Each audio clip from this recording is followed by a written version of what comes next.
in its second issue, tried to explain to me. And he wanted to know that what he could do if they would it was a greater city, become a monument to the courage and faith of the undaunted Americans. Buffalo Hunter, who with his great yoke and yoke well from these broken streets. Hello, my name is Dean Contover, and this is the History Show. I have a guest, a Vietnam veteran. His name is Paul Steinke. We're only kidding. He's a Vietnam veteran who was with the 101st Airborne Division. He was a helicopter pilot in Vietnam, and he's going to tell us a story about his experiences while he was a helicopter pilot. These archives will be sent to the Library of Congress. They have a Veterans Project, and if you know of any veterans, please tell them to call Chelmsford Telecommunications. Well, my name is Dean, again, Paul, and I'd like to know in regards to when you decided to go in the military, what happened in the process of you going into the military? Well, I was a full-time student going to Bible college. Okay. And I dropped down to a half-time position and worked full days to get money to come back the next fall. Went to summer school, got my acceptance for the next fall, the same day I got my draft notice. Wow.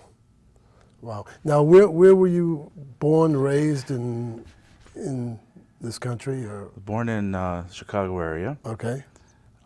Raised in the Chicago area. Okay. Grew up in Lake Zurich, Illinois, northwest of the city. Okay. And basically spent most of my time there until I got drafted. And you presently live where? Right now, I'm living in Lowell with my wife and 2 cats. And 2 cats, all right. All right, so you got your draft notice, and what did you think when you got it? What was the initial, because there was a war going on, the Vietnam War, and it was... 1967. You got your draft notice. Yeah, my first impulse was, God, why me? Mm-hmm. You know. And so you got the draft notice. You had to take a physical. You had to take a battery of tests prior to being drafted. Am I correct? Yeah, I was touring the country with a couple of Canadian friends of mine. Our object was to go to San Francisco. Ah, San Francisco. And see Haight-Ashbury. Yeah, right. And the hippies. That was very popular. Okay. Yes. And I blew all my money that I'd saved for school on that summer-long trip. All right. Great experience. Oh yeah. Sure, yeah. And I figured, well, if I didn't make it back from Vietnam, at least I had that. Oh, that was thoughtful. Yeah. Excuse me. So I did that and ended up staying in San Diego. Met some people that became my friends, and I was offered a job out there. And I told the guy I was working for, well, look, I already got drafted. He said, that's no problem. He said, we can transfer your draft. When are you supposed to be reporting? I said, well, I'm reporting at Waukegan, Illinois, at the end of August. It was in the middle of August. He said, no problem. He said, we'll write these guys a letter, and you tell them you've relocated to San Diego, and they'll set you up at the LA reception station. And since paperwork with the government usually takes months, he said, you can have a good time here in San Diego and get drafted from here. So that's what happened. Wow. Okay, so you got drafted, you got your notice. Now, where was the reception center? That was in L.A. In L.A., okay. Yeah. And from there, what happened? From L.A. to basic training? Went up to Fort Ord, California. Fort Ord, California. Right up the coast. Oh, beautiful place along the coast, yeah, for a base. It's presently closed now. I don't know if you know that, you know. And what happened in basic training, the first week? First week is called 0 week. Okay. Well, as you know, being a Vietnam vet, they're preparing us mentally for the idea that most of us are probably going to go over to Vietnam at that time. But even before that, the first week they gave us a battery of examinations and tests, and they gave us clothes, and they outfitted us with just about everything we'd need at that point. And then we learned that first week how to put our gear together in the proper way, how to make the displays properly, how to make a bunk properly. Basically, the Army takes you apart. They think you don't know anything. They take you apart, and build you right back from the ground up. Right. The Army way. The Army, oh yeah, there's the right way, the wrong way, and the Army way. That's right. Okay. So after that, what took place in basic training? Explain Basic to me some training. things that you remember. Yeah, I took in these basic bunches of training. tests. Didn't hear about them for many, many weeks. Went through the rifle ranges, went through physical training every day, went to Bayonet training? bayonet training. Oh yeah, the spirit of the bayonet is to kill. And we learned that and we chanted that to kind of brainwash us into the idea that this is not a person we're going after, this is an enemy. And we were shown the most efficient ways to dispatch that enemy. Right. Good because, word. yeah, if it comes down to a Dispatch, yeah. bayonet, then Right. you're out of bullets. So, you know, there's no quarter asked nor given. That's right. And it's either you or him. Now let me ask you a question. Were you trained with M16s at that time, which had a plastic stock, or were they M14s in basic training? We had M14s in basic training. Okay. So they were pretty heavy. They're pretty heavy, 14.7 pounds as I recall. Yeah. And had a nice butt plate on it. So if you, during bayonet training, if you wanted to give that dummy a nice butt stroke, you could.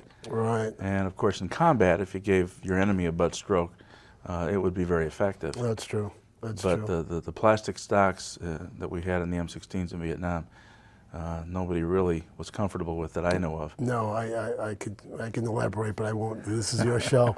The basic training, remember marching? Oh yeah. In fact, I love marching so much. I was in the marching band when I was in the 5th grade. Oh, wow. And I was marching ever since, playing in bands all through school. Now, did you play the drums in your unit? I mean, where, you know, some units had drums to march to. We didn't have The drums. We had singing and chanting drill sergeants. Yeah. Do you remember any of the chants? Oh yeah. Yeah. Oh, you Let's- want me? yeah, oh, yeah, Okay. sure. All right. Your left, your left, your left, right, left, your left, your left, your left, right. Pick up your left, right, left. Ain't no use in looking down. Ain't no use in looking down. Right. Ain't no discharge on the ground. Ain't no discharge on the ground. Am I right? You're right. Am I right? You're right. Sound off. 1, 2. Sound off. 3, 4. Bring it on down now. 1, 2, 3, 4. 1, 2, 3, 4. Stuff like that. Did you think that was important in regards to marching when you were marching, that singing and that chanting? Did that bring unison to the unit and cohesion? Looking back on it, Dean, I think you're absolutely right. But at the time, I just thought it was a fun way to pass the time.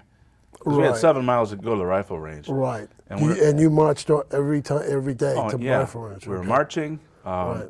through sand dunes, through broken limestone rock, across railroad tracks, down railroad beds. It wasn't any fun. Did you So- carry the guide on? No. Okay. No, I didn't get to do that. Okay, that's Nor always did I the heavy. volunteer. Not only do you have, neither did I. Usually the guy on barrel had to carry that stick with the flag on it, and it was very, very heavy, if I recall. Yeah. Plus he had to carry his M14 with him. But to move on, after the basic training, you usually go to some sort of school after that. Yep. And Advanced individual training. advanced individual training, advanced infantry training. In my case, it was infantry. Infantry, okay. Yeah. So I went to. How long was that for? That's for 8 weeks. Okay. Now, what do they teach you in infantry training that you didn't learn in basic training? Well, they teach you more hand-to-hand. They teach you more skills like landmine warfare, how to arm and disarm a landmine, how to detect it properly. They teach you how to spot booby traps, how to do the same things with Right. those, set them up and disarm them properly. Right. In fact, they teach you to find the enemy's booby trap and turn it around and booby trap it against him. So when he goes to check it, he sets it off himself. Right. We Booby did. traps can be anything. Right? Yeah. No matter, Oh, you know. listen. When we were in Vietnam, and you probably did this too, all our C ration cans, we buried them to deny the enemy access to possible booby trap tool, Right. because they would use certain sizes of C ration cans that fit a nice grenade in there snugly, and set it up in a hidden manner with a little vine around the pin, and make the pin very loose, so that when somebody even stepped on a vine, that was enough to dislodge the pin, and pull the grenade out at the same time. And when that happened, boom. So you were in advanced infantry training. Yeah. Right, 8 weeks. Summertime, wintertime. Oh, this was January, February. Oh, so it wasn't too bad out there in California. No, doing California that. is pretty nice. Yeah. Except for guard duty. I swear it was below zero. Oh. Well, I know it wasn't, Yeah. but you know, when you're on guard duty for a couple, 3 hours, Right. and I was assiduously guarding the turf between the 13th tee and the 12th green on the golf course there, right on the bluffs. And there was Excuse me. Monterey Bay, and the wind was coming in, and all I remember is that it was raining, I was soaked, I was cold. The wind and fog. Oh, wind and fog, yeah. And I had to challenge everybody that came through. Of course, nobody came through. If you challenged them and you did stop somebody, what was the procedure of the challenge? Well, what I learned see to a do, smile on your face, yeah, yeah. and what we tried was somebody would approach, and you'd notice their approach, and you'd say, halt, advance 1 to be recognized, because there might be more than one person there. And you're leveling your weapon at them at this time, Right. covering them all. They advance 1 to be recognized, and you give them the challenge, which is a word, and they come back with the counter challenge, which is another word. Right. And if it was the right one, then they were allowed to pass. So it was something like apple was maybe the word, but then it wouldn't be apple pie because people would presume it would be apple pie. So it would be apple, maybe comb. Right, Something to or that locomotive, effect. or Yeah, bridge, right. anything that was very dissimilar. Dissimilar, that's Yeah. right. That's and right. it changed every day, too. That's correct. And you remember that distinctly, huh? Yeah. Now, were they required to show their ID to you? Yes. Yeah. And what was the ID comprised of? I mean, can you tell Well, me? it was a military ID Okay. with their picture on it. And if they had a driver's license, we'd look at that, too. Okay. If we were concerned that perhaps they were where they didn't need to be, then we'd ask them for a special order that they would carry with them that would allow them to be at this place at this time. Okay. But you were still a trainee yeah. guard when you come in the 006 MOS, I think, military occupation specialty. And I think it's 006 when you're a trainee and you're not really responsible. Right. Okay. So after you graduated from, tell me what the graduation was about. From AIT? Yeah. Well, I had the dubious honor of sharing top graduate honors with another individual. Congratulations. Thanks. It's the last time I did anything that good. We both scored 100% on our combined aptitude testing at the end, the PT and the everything else, landmine warfare, Red Cross stuff. A lot of good stuff we got from the Red Cross and implemented it in the Army first aid instruction. Right. So anyway. Did they teach you mortars, how to fire mortars? Yep. And well, we didn't have rocket-propelled grenades. We had laws, light anti-tank weapon. Yeah, or recoilless rifles. Recoilless rifles. Things like that. They taught you the litany of weaponry. I shot and fired the M79 grenade launcher. Okay. Single shot, 40 millimeter grenade launcher. Right. And you can see that round go off. I was good with that. The nomenclature M79. Please explain it to the audience. I wish somebody explained it to me. I'm not sure what M79 stood for. I just knew that everything was M, that you shot. Everything like a grenade launcher was an M79. I think M was model. Model, okay. Yeah. 16 was the weapon we had. Okay. We didn't call handguns by M's, though, although they probably were officially M's. Right. But I shot the 45.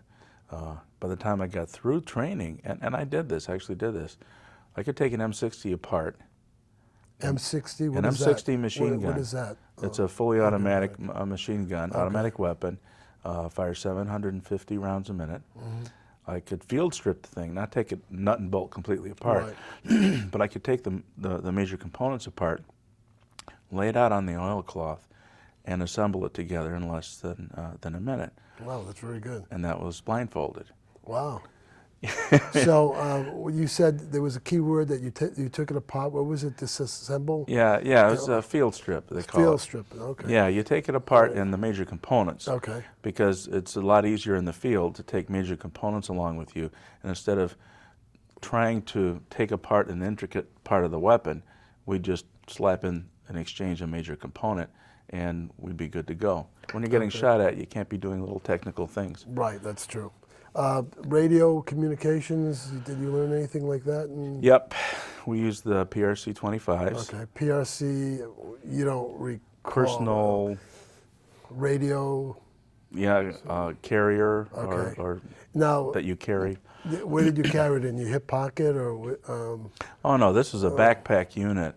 Yeah, it had big heavy batteries. Right. And when we practiced for the field, someone was designated as the radio telephone operator, or RTO. RTO, okay. And they had to carry that in addition to their regular pack and stuff. But they didn't have as many things in their pack as we did. We kind of helped them out by taking some of those things. Like their batteries, for example? Yeah, like their How batteries. big were the batteries? Do you remember how big they were? Boy, I don't recall. I know they were pretty big. They were heavy. Yeah. What was the range of the PRC 25? Because, you know, I mean, you're in combat and you have this radio. I mean, you can't call, you know, Chicago with that radio. I mean, what was the range of? The actual range, I guess, it depended a lot on if you were in a helicopter high and you could get through to the guy and they had a strong battery. You could have a radio contact within 25 miles. But if you were relatively, I guess, I don't know, if you were close to each other but you were separated by a lot of mountains and stuff, or if you're on one side of the mountain, the other side of the mountain, unless you got a good skip or a relay, you probably wouldn't hear the other guy. Right, okay. Very good. I just want to give a perspective to the audience that, you know, what these radios are very important because they're the lifeline to an infantry outfit or to any outfit that's out in the field. I mean, that's your livelihood. I mean, you depend on that. Because with that, you call help. Exactly. You call help from helicopters, you call help from artillery people, you call help from other aircraft that can come in with rockets or bombs and defend your position or attack the enemy, cause them to duck their heads so you can evacuate your wounded and get resupplied. Okay. Now, I asked you the question, I'm sorry, in regards to graduation. What happened in graduation? I mean, was everybody happy to be finished? Oh, yeah, yeah. It was like the last couple of days, we really didn't do any work. We kicked back, we just buffed the barracks floor again. But the drill instructors were very easy on us, and they were quite pleased with our performance. Now, did you have a parade at the end, or? We didn't. No. Well, my unit did, but myself and two other guys weren't there for it because I had orders for flight school. Oh, okay. And wait, one question. Yeah. After advanced infantry training, right? Right. Which not too many people go into. I mean, it's not a specialty that everyone in the military is in the infantry. The misconception is everybody is in the infantry. I think 1/4 of the military is made up of infantrymen, which is a very prestigious, some people think not, fighting force. But after that, they award you a military occupational specialty, which is what I got. And before I reported to flight school, I was designated 11B10 LW, and that stands for 11, again, the military alphabet, Bravo. 10, light weapons. And so I was a light weapons specialist, and I had my weapon, my particular weapon that I excelled at was the machine gun, the M60. Okay. Got to fire the 50 cal and the light on a tank, well, all kinds of things. But basically the M60 was what I was best at, and so they gave me that designator. For some reason, you told me that you were picked to go to flight school. How did that happen? I mean, this is unusual or uncommon for an infantryman to be picked for a flight school? Well, I had taken the tests for flight training during the 0 week in basic training. Okay. And they gave us the option at that time, you want to take tests for these different schools. Well, I took tests for all the schools. Right. I figured I didn't know what I wanted to get into. Right. And I also figured that it would keep me out of the barracks, which meant keep me away from the drill sergeants yelling at me. Why were they yelling at you? I mean, you seem like a nice person. Well, yeah, I thought I was too. I remember on the bus rolling into camp, and it was late at night, and the first thing we saw was a corporal who got on the bus, and he started screaming at us, and we hadn't even done anything. He didn't even know us. Right. And he was calling our mother's names and all kinds of neat stuff. Yeah, the same thing happened to us. It was a corporal when we got in there late at night. But let's go into being picked. Okay, you passed the test. I passed the test, okay. and I was interviewed by First Lieutenant White. Still remember the guy's name. Wow. And was he a pilot or? No. Oh, he wasn't a pilot. No. He was just a. He was an admin. I don't know exactly what office he was working in, Okay. but he was in something having to do with the testing. Okay. And he interviewed me, and he basically told me that I had qualified to go to flight school. Was I still interested? Mm-hmm. And what did you tell him? Well, yeah. Yeah. Well, ever since I was a kid, I'd really loved flying. Oh, okay. I built and flew model airplanes. All right. The gas ones with the 50-foot lines. Okay. Now you didn't build the wooden model planes with the little engines on the front. Yeah. Those. Yeah, I remember those. Yeah, good. Yeah. And you crash them, you break them, Right. you build them up again. Right. And I had a lot of fun doing that. And so where were you gonna? I'm sorry. Where were you gonna be located to from Fort Ord, where you took AIT, and you were gonna be going to what fort or camp? It'd be Fort Walters, Texas. Texas. Okay. Which is just about 90 miles east of Fort Worth. Okay.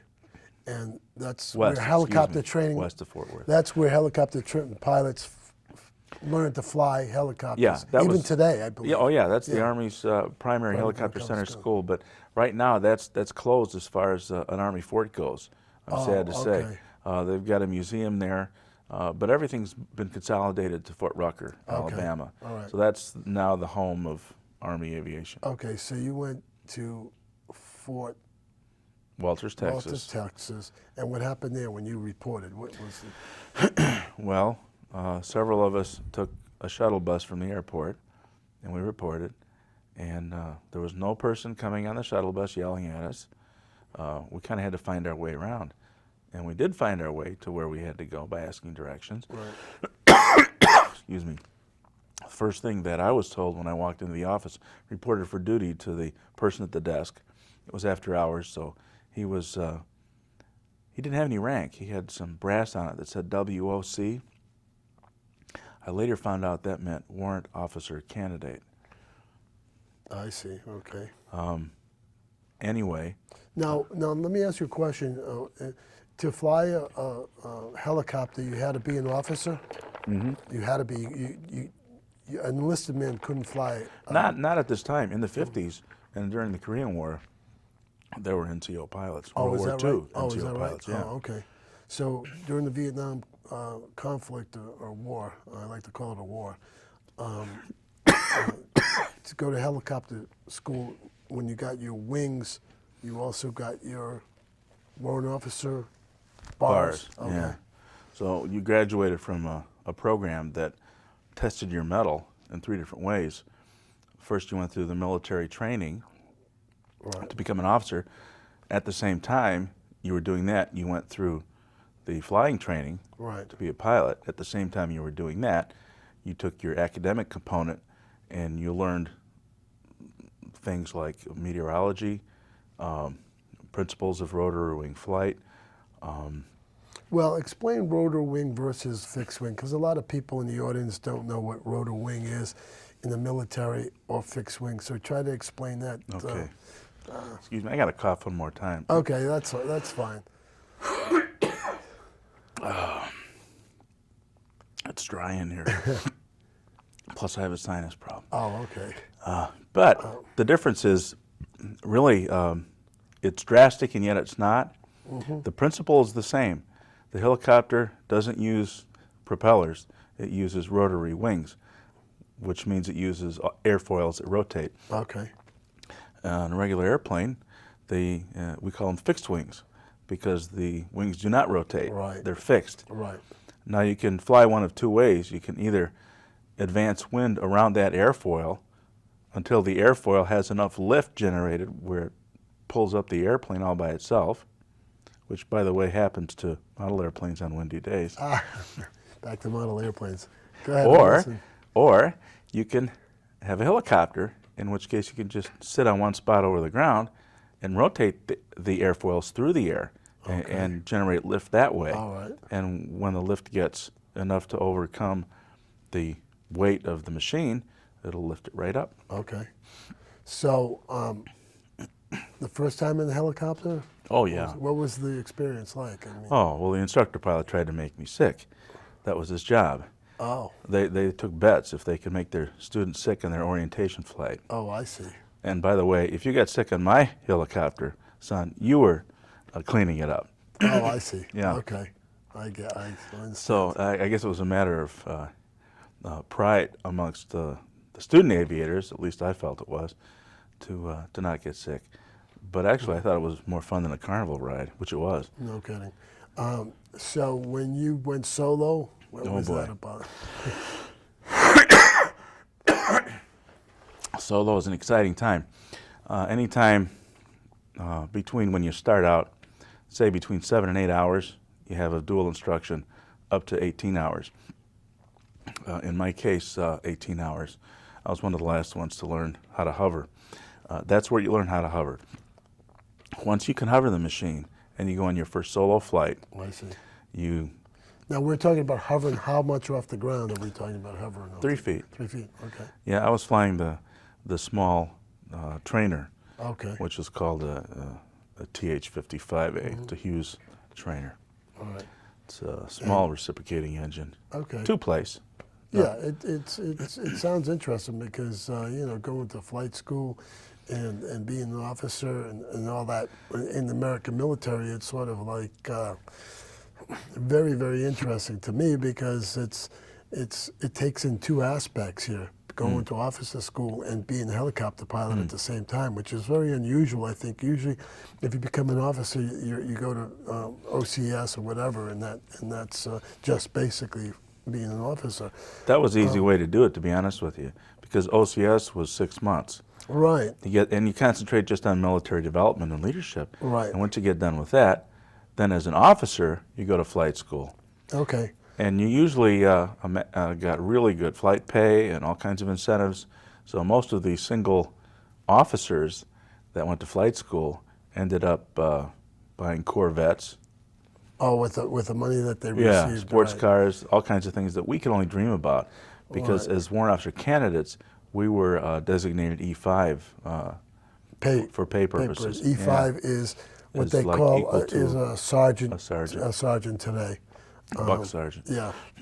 And well, we're going to have to bring this down to a close. So when we get back, we'll discuss about flight school and what it took and how long it took, and when you were awarded your warrant officer bars, and who pinned them on you, and what happened in your orders to go overseas. Did you go to Vietnam after that? Yes. So we'll talk about that when we come back. Okay. So thank you for coming, because it's very important to hear you know, a veteran's story about his experiences in Vietnam, and it's sort of unusual because it was basically using helicopters in warfare. In regards to battle. First time. Yeah, first time. So I want to thank you for coming. I appreciate it very much, and we'll talk the next time All right, around. Dean. Okay, It's been my pleasure. Yeah, thank you You're very welcome. much. I appreciate it very much. And this is the close to the history show today. We're filming in Chipsford, Massachusetts, and it's February 2004. And I want to thank you again. It was sort of great having you. It's a very interesting story. I want to say thank you very much. Thank you.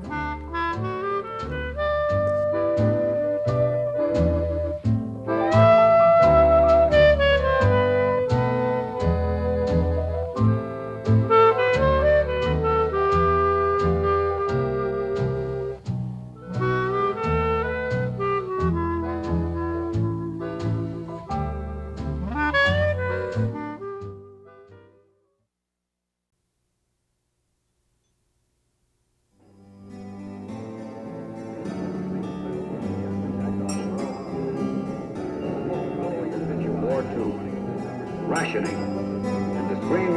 in its second issue, tried to explain to me and he wanted to know that what he could do if they were to improve. It was a greater city, become a monument to the courage and faith of the undaunted Americans. Buffalo Hunter, who with his great show and huge wild from these broken streets and Hello, this is the History Show in Chelmsford, Massachusetts, and I have Paul Steinke, a Vietnam veteran who served with the 101st Airborne Division as a helicopter pilot. He was a warrant officer with them. My name is Dean Contover, and we had an interview earlier, and Paul was drafted, is that Yep. correct? And took basic training in Fort Ord, California, took advanced individual training, AIT, advanced infantry training at Fort Ord, California. Then you got orders for going to helicopter pilot school and warrant officer, a combination of both at Fort Walters, Texas. And that's where we'll pick up our story. You arrived there, and you were learning, they were teaching you how to become an officer and a gentleman, Yep. and believe it or not, Yep. and also teaching you how to fly helicopters. Yes. What kind of helicopters were they teaching you to fly? All kinds of helicopters, or just specifically one helicopter at a time, or? Yeah, one at a time. The Okay. first thing you start off with is a trainer, and we had 3 different types of trainers there. Okay. We had the helicopters that you see on old reruns of MASH. Yeah. Okay. Right. those, The old. What were- was that nomenclature? You remember? Yeah, Observation Helicopter, OH, Okay. built by Bell. Right. Bell Helicopters, OH-13s. All right. And then we also flew the Hiller OH-23s, which is kind of a variation of that. And then we flew the TH-55A, which is a trainer helicopter. This was at the time the newest helicopter in the Army inventory. I see. And the Hughes Aircraft Company produced these for the Army. I see. And were they transportation type of helicopter? They were trainers, Were the trainers? specifically 3 trainers. Okay. That's all we did with them. Okay. Although the OH-13s and the 23s were used in Vietnam for observation purposes, Okay. snooping on the enemy, or calling in fire from artillery pieces. All right. But as a helicopter, of course, you're pretty vulnerable up there. So you had to be very careful. But the helicopter also had the advantage of being able to hide pretty well. We'll talk about that when we get to the Okay. Vietnam side. Okay. We want to get through the schooling. How long did the schooling take in regards to learning to fly a helicopter? And did anybody wash out helicopter school? You know, how long did it take me, or does the Well, I mean, did you have to finish at a certain time frame, or did they give you flexibility in regards to, well, this person finished this particular week or that month, and that other person needed a little more time? Both. We started as cadres, or cohorts rather. We went through as a cohort, so they collected us. Cohort means what? I mean, A cohort means just a bunch of people that go through the same experience at the same time, at the same pace. So it's a class, basically. A class. Yeah. It's a flight class. A flight class, okay. Yeah. And ours, you didn't get into a flight class when you first reported for duty there. What you did was you got orders to repair lockers, to put together new lockers, to sweep the floors. What they were doing, they were collecting people that were coming from all parts of the country. Right. Until they collected enough for a class. And then they would have a cohort, a class, and they would start you all through 3 weeks of what we call pre-flight.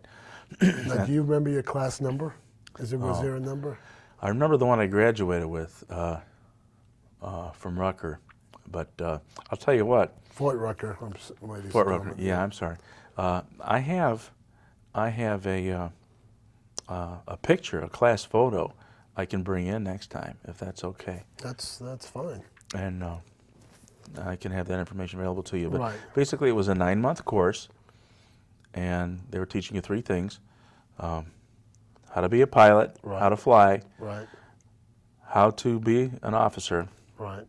and then how to learn. Well, you had to learn all the academics involved with flying and officer stuff, and that included things like maintenance, principles in physics of rotor wing flight, meteorology.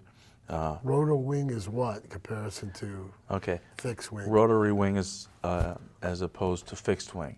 Rotary wing is an airfoil that rotates to obtain lift, and the fixed wing, actually, the airplane has to go forward through the air down a runway to generate lift. Yeah, Basically, you get lift one of two ways. Right. I understand. So, and then we could get esoteric here, Dean, and bore the folks and get into the Bernoulli effect and the Venturi principle and examine the physics of the moment in the arm, of the weight and balance of all these things. Okay. But what basically you've got is a helicopter is a machine that tries to kill itself. That's the first time I've heard that. Well, see, it's a number of opposing forces. You've got rotary blades going in the one direction, Right. which causes the aircraft fuselage to want to turn in the opposite direction, because for every action, there's an opposite and equal reaction. Right. In Newton's law. Yeah. So I remember that in school. right. Right. But it really works in a helicopter. You can see it and you can feel it, and it's there. Right. So that's why we have to have a tail rotor, and the tail rotor compensates for that. So it allows the helicopter to maintain stability in a forward manner. And you do that with your anti-torque pedals. The rotary wing rotates, and if you want it to go anywhere, you have to pull in your collective pitch lever. That's a little lever on the side that allows the airfoils to actually take a bigger bite of the air, and that makes the helicopter go up. Right. But several things happen when that happens. You pull a little lever up and you think, well, that's cool. It's like an elevator. I can go up or down. Yeah, but you have to pay attention to what you're doing, because as soon as you actuate that lever, that drags the RPM of the engine down, because it takes power to sustain a bigger bite of air. Right. Then you have to increase the throttle. When you increase the throttle, you increase the RPM. And because the power is increased, that increases the action and the reaction. So that increases the tail boom wanting to swing in the wrong direction. So you have to make a little adjustment with your left pedal. So actually, to get it up to a hover, you don't just lift the stick up. You lift the stick, twist the throttle, give it left pedal, and your cyclic, which maintains the rotor tip path plane, actually has to go in another direction as well, to the left and rear, to keep you from drifting to the right and front. And this is all done while you're in combat? No. In combat, we have a governor on the throttle. Oh, okay. We have jet engines with very low tolerance of RPM. Oh, okay. So we have something to help us there. Oh, okay. Yeah. All right. And now we've got computers that'll handle almost everything. Okay. All right. So we got through that. Whew. Yeah. That was that's interesting. learning how to do it. That's Yeah. it. That's And if you very learn the hard interesting. way and you get all that stuff down, then when you get to better stuff, bigger stuff that has more capabilities, but it's got a governor on the engine, then it's not as intimidating to you as a pilot trying to learn how to do that. Let me ask you, did you have to log in your hours of flying? Yes. You do. Do you have your logbook still?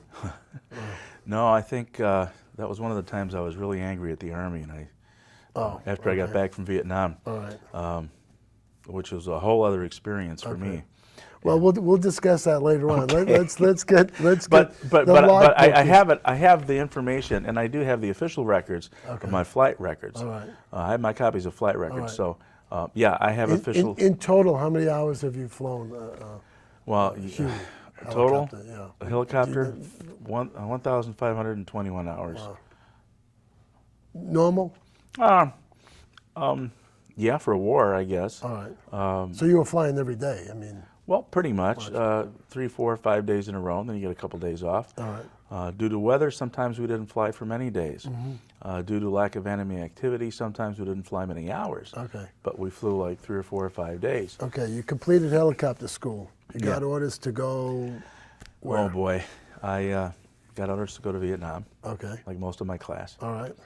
And Were you allowed to go home first? Yep. Or? Okay. 2 weeks. All 2 weeks Just leave at 2 home. weeks. Okay. Yep.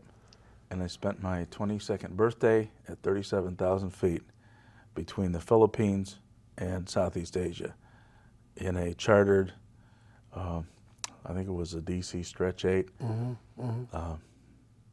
What I want to go back, real quick, I want to go back. Yeah. When you finished helicopter school, they pinned on warrant officer bars. Bars in the wings. Who and the wings, and who pinned those on you? Was it a family member or was it just someone in your class? Well, there was. I asked my parents to be there. Okay. This is a very, very proud moment it for is. me and them. Yeah, exactly. And they were proud of me. And so I asked my mother to pin on my wings because that was the most important aspect of the graduation as far as I was concerned. Okay. I didn't care if you called me a warrant officer, a lieutenant, or a monkey. You let me fly. That was important. I had to have those wings. Okay. Now, is there a different categories of wings that you receive when you are a helicopter pilot? Is it like basic helicopter wings and then advanced? Or Yep. Can you explain that to me? Things might have changed. Yeah, things might have changed a lot since I was in. Right. But basically, you get your primary wings, Right. and they're good for so many hours. I'm not sure how many hours. And then once you accrue a certain number of hours beyond, then you get a wing that has a star on it. And then the third level is a wing with a star and a wreath around it. Mm-hmm. It goes, I believe, basic, master, and our senior, and then master aviator. I see. Okay. And you were the basic, right? Yeah, At we that all time. started out Basic. as a basic. All the hours that we flew as students were flown as students. Did you finally get the senior wings, or No, I didn't stay in that long. Okay. Actually, although I was recalled after being out of the Army for 11 years. Oh, no kidding. Yeah, I was recalled in 1981 Okay, because they were short of pilots again. We'll discuss that. Okay. Yeah, down the road. Three types of wings. Now, you were awarded bars on your shoulders. Right. Now, if I remember correctly, there were 4 types of warrant officers. Right. Okay, and you were the bottom Well, you rank. start on the bottom like everything else. Okay. Once you think you've accomplished something, Dean, what happens? You're on You the start on the rung. bottom. That's right. So you were W01. That's W01. Wobbly 1, they call Okay. us. Warrant officer 1. Okay, and it goes up to 4, which is a chief warrant officer. Chief warrant starts actually with 2. Oh, it does. Okay, And then 3, and then 4. Now they've got them up to 5. Oh, they do. Yep. Okay, pay grade and everything. Right. With that. Right. Okay. Right. So you, your mother was there. Did you get your orders there when your parents were there, or did you get your orders when they left? Well, I actually got my orders before we all left. Oh, you did. Yeah. Okay. So they knew that you were going to Vietnam. Oh, and incidentally, I was still in the Army as an E5. Okay, that's. And they actually made me sign the paperwork for appointment to warrant the day before the graduation.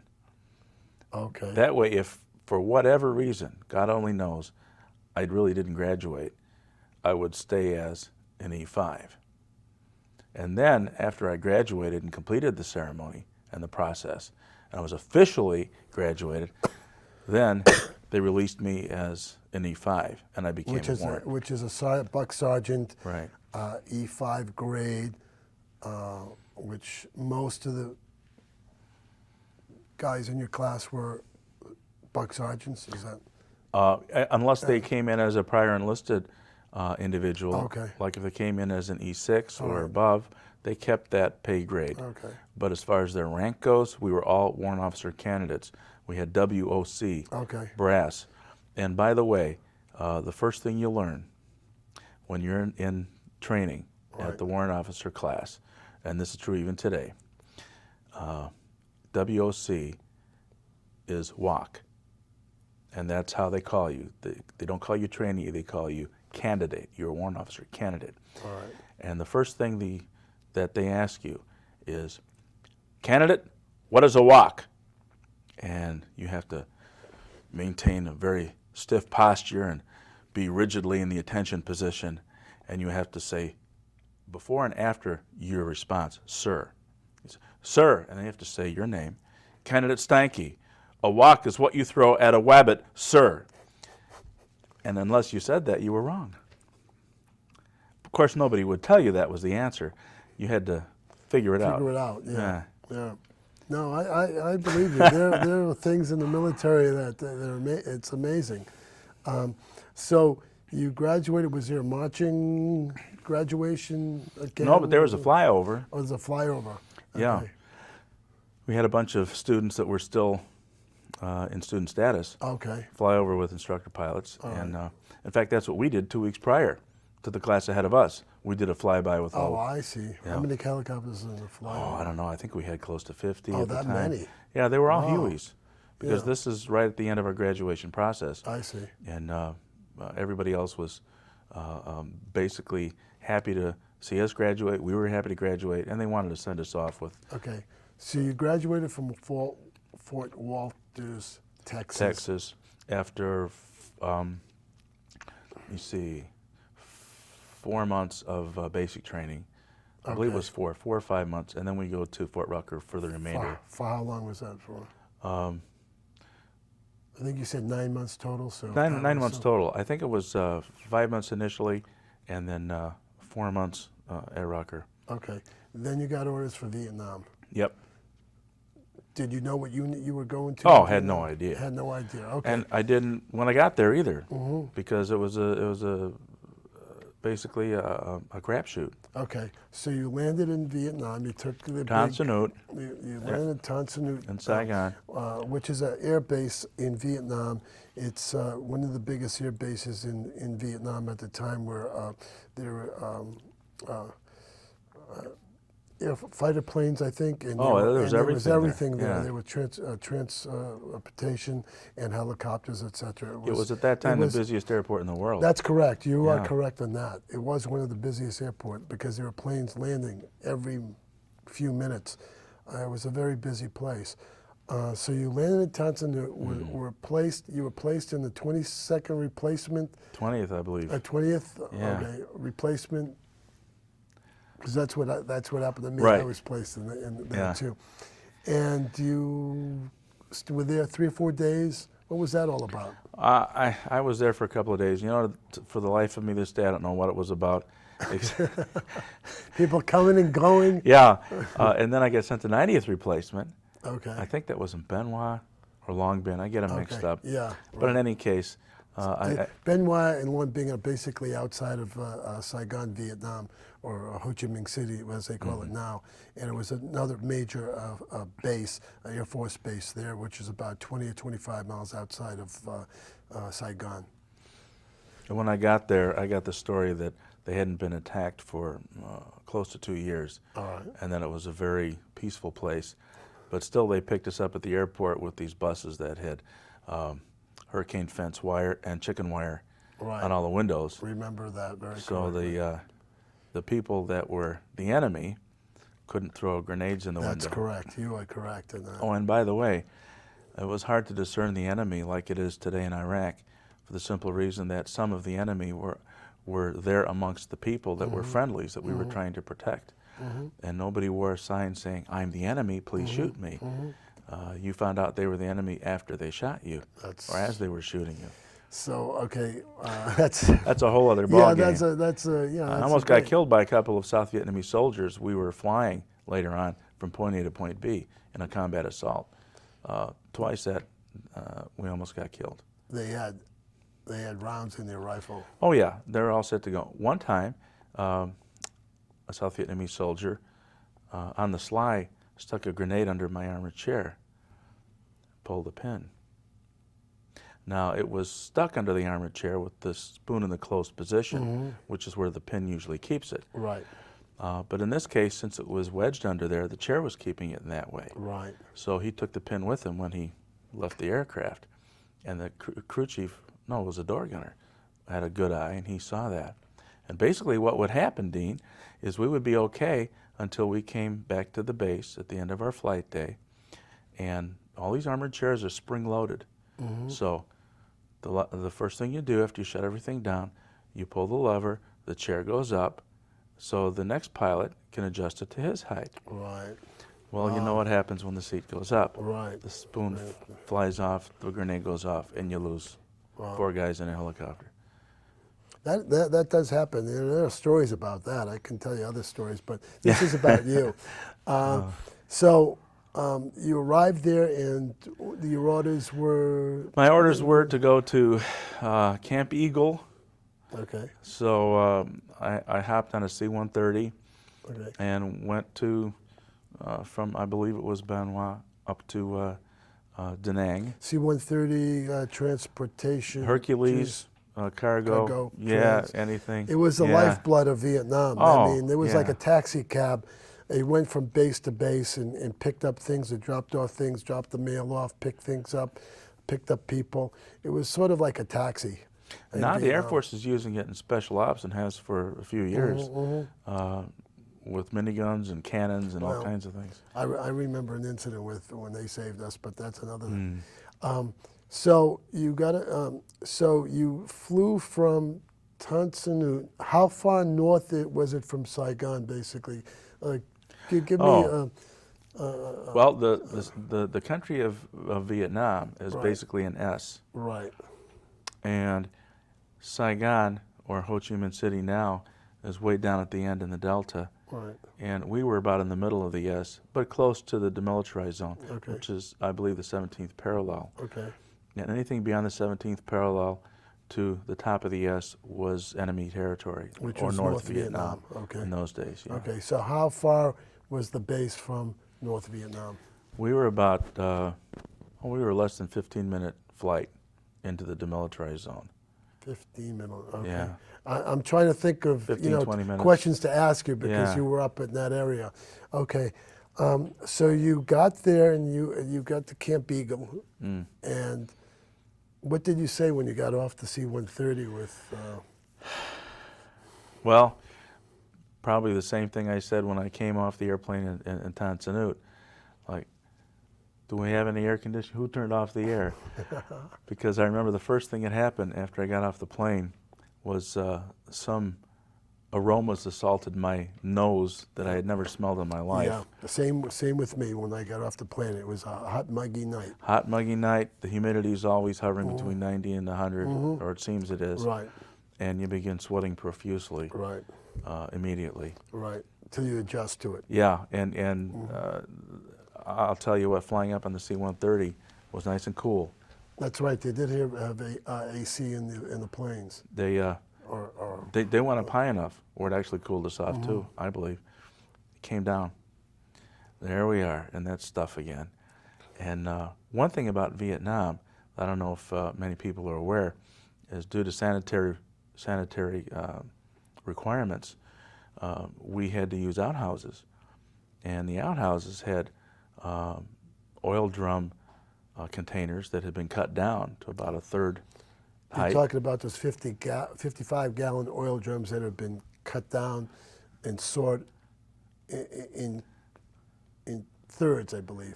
Yeah, well, it's yeah. the bottom, at least the bottom pan. You use the bottom part. Okay. So, yeah, and it's about 1/3 height of a regular barrel. Right. And you put that under the seat in the latrine, which we usually had 3 or 4 holders. Right. And at the end of the day, people could smell the same smell all throughout Vietnam, because what it meant was we had to take these out and pour kerosene over them, pile them in a pyramid, and light them. We had to burn our material that way, our waste, because that was the only way to get rid of it without poisoning ourselves. Material, you mean feces? Yeah, feces and okay, urine, yeah. Okay. Well, I just, it's and Yeah. it would bellow up, and you Oh, would, that it smell. would smell. Yeah, and that's what kind of knocked my nose for a loop when I first landed. Okay. Yeah. So you got you landed there, and you were given billet. Was it a tent, or was it a Tent. A tent. Okay. Yeah. 20-man tent or pup tent or? Actually, we had a small general purpose tents, Okay.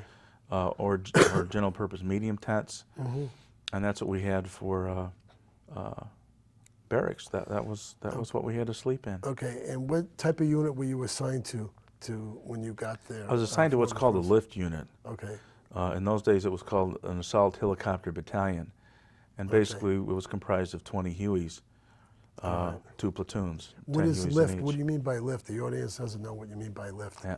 Lift unit is something that's designated a bunch of helicopters that take and carry or lift cargo and people from point A to point B. We'd call them ash and trash missions. Okay. So you were basically a taxi delivering... Air taxi. Air taxi. Yeah, That's and when it was combat assault, then we delivered the infantry guys Right. right into the heat of battle. Right. And when they needed a pickup, we had certain helicopters that flew a mission called the dust-off mission, and they had Red Cross painted on their sides and nose, Okay. so the enemy could draw a really fine bead and shoot them down better, because that's what the enemy thought it was for. Okay. And actually, lift units, It's myself not funny, included. but I mean... Oh, I the way know. you said it, It's funny, yeah. Especially those medevac helicopters. Yeah, and we had to do medevac missions Yeah. too. We did all kinds of missions. So you did an array of missions. An array of missions, all except the gunship mission, and we weren't designated as a dust-off, but we did do medevac flights.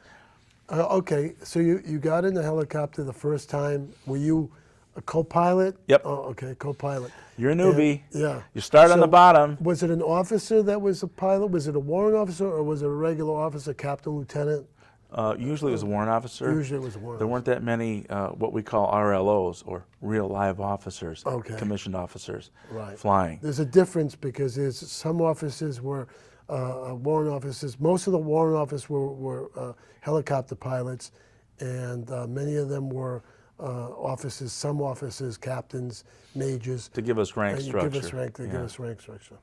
So we're gonna talk about in the next session about your operations, starting with day one and going into these missions, and how if you were shot at, Yeah. whether your helicopter crashed, because and what's the vulnerability of the helicopter? Because there's a lot of vulnerabilities to the helicopter. If you were explaining it earlier in regards to lift and movement, and we're also going to talk about the tactics of helicopters, what the tactics are, if you fly in 3s or 4s or just 2s or 1 at a time. And the very important thing is how you drop the infantry off Yes. into a hot LZ Landing zone or a cold LZ. Cold means you're not being fired on, hot means you're being fired on.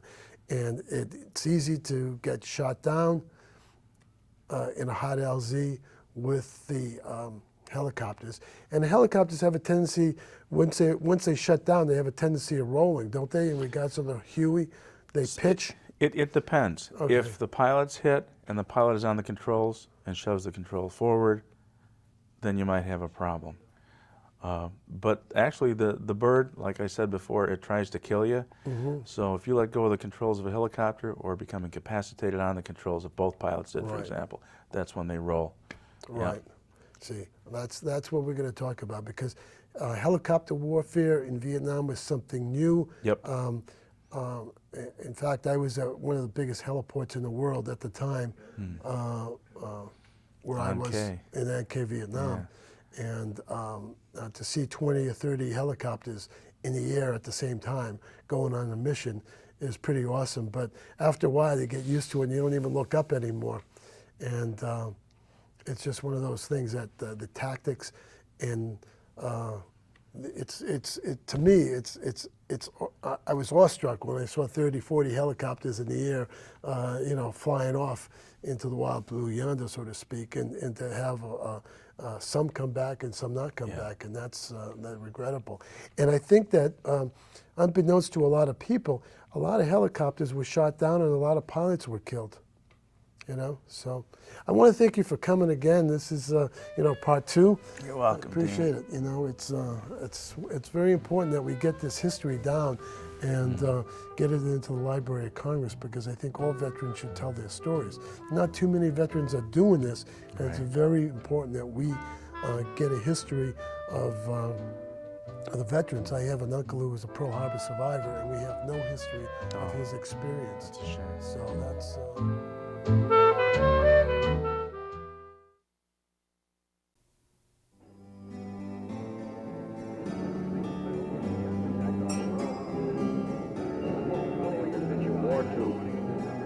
commissioning. And the Screen magazine, in its second issue, tried to explain the main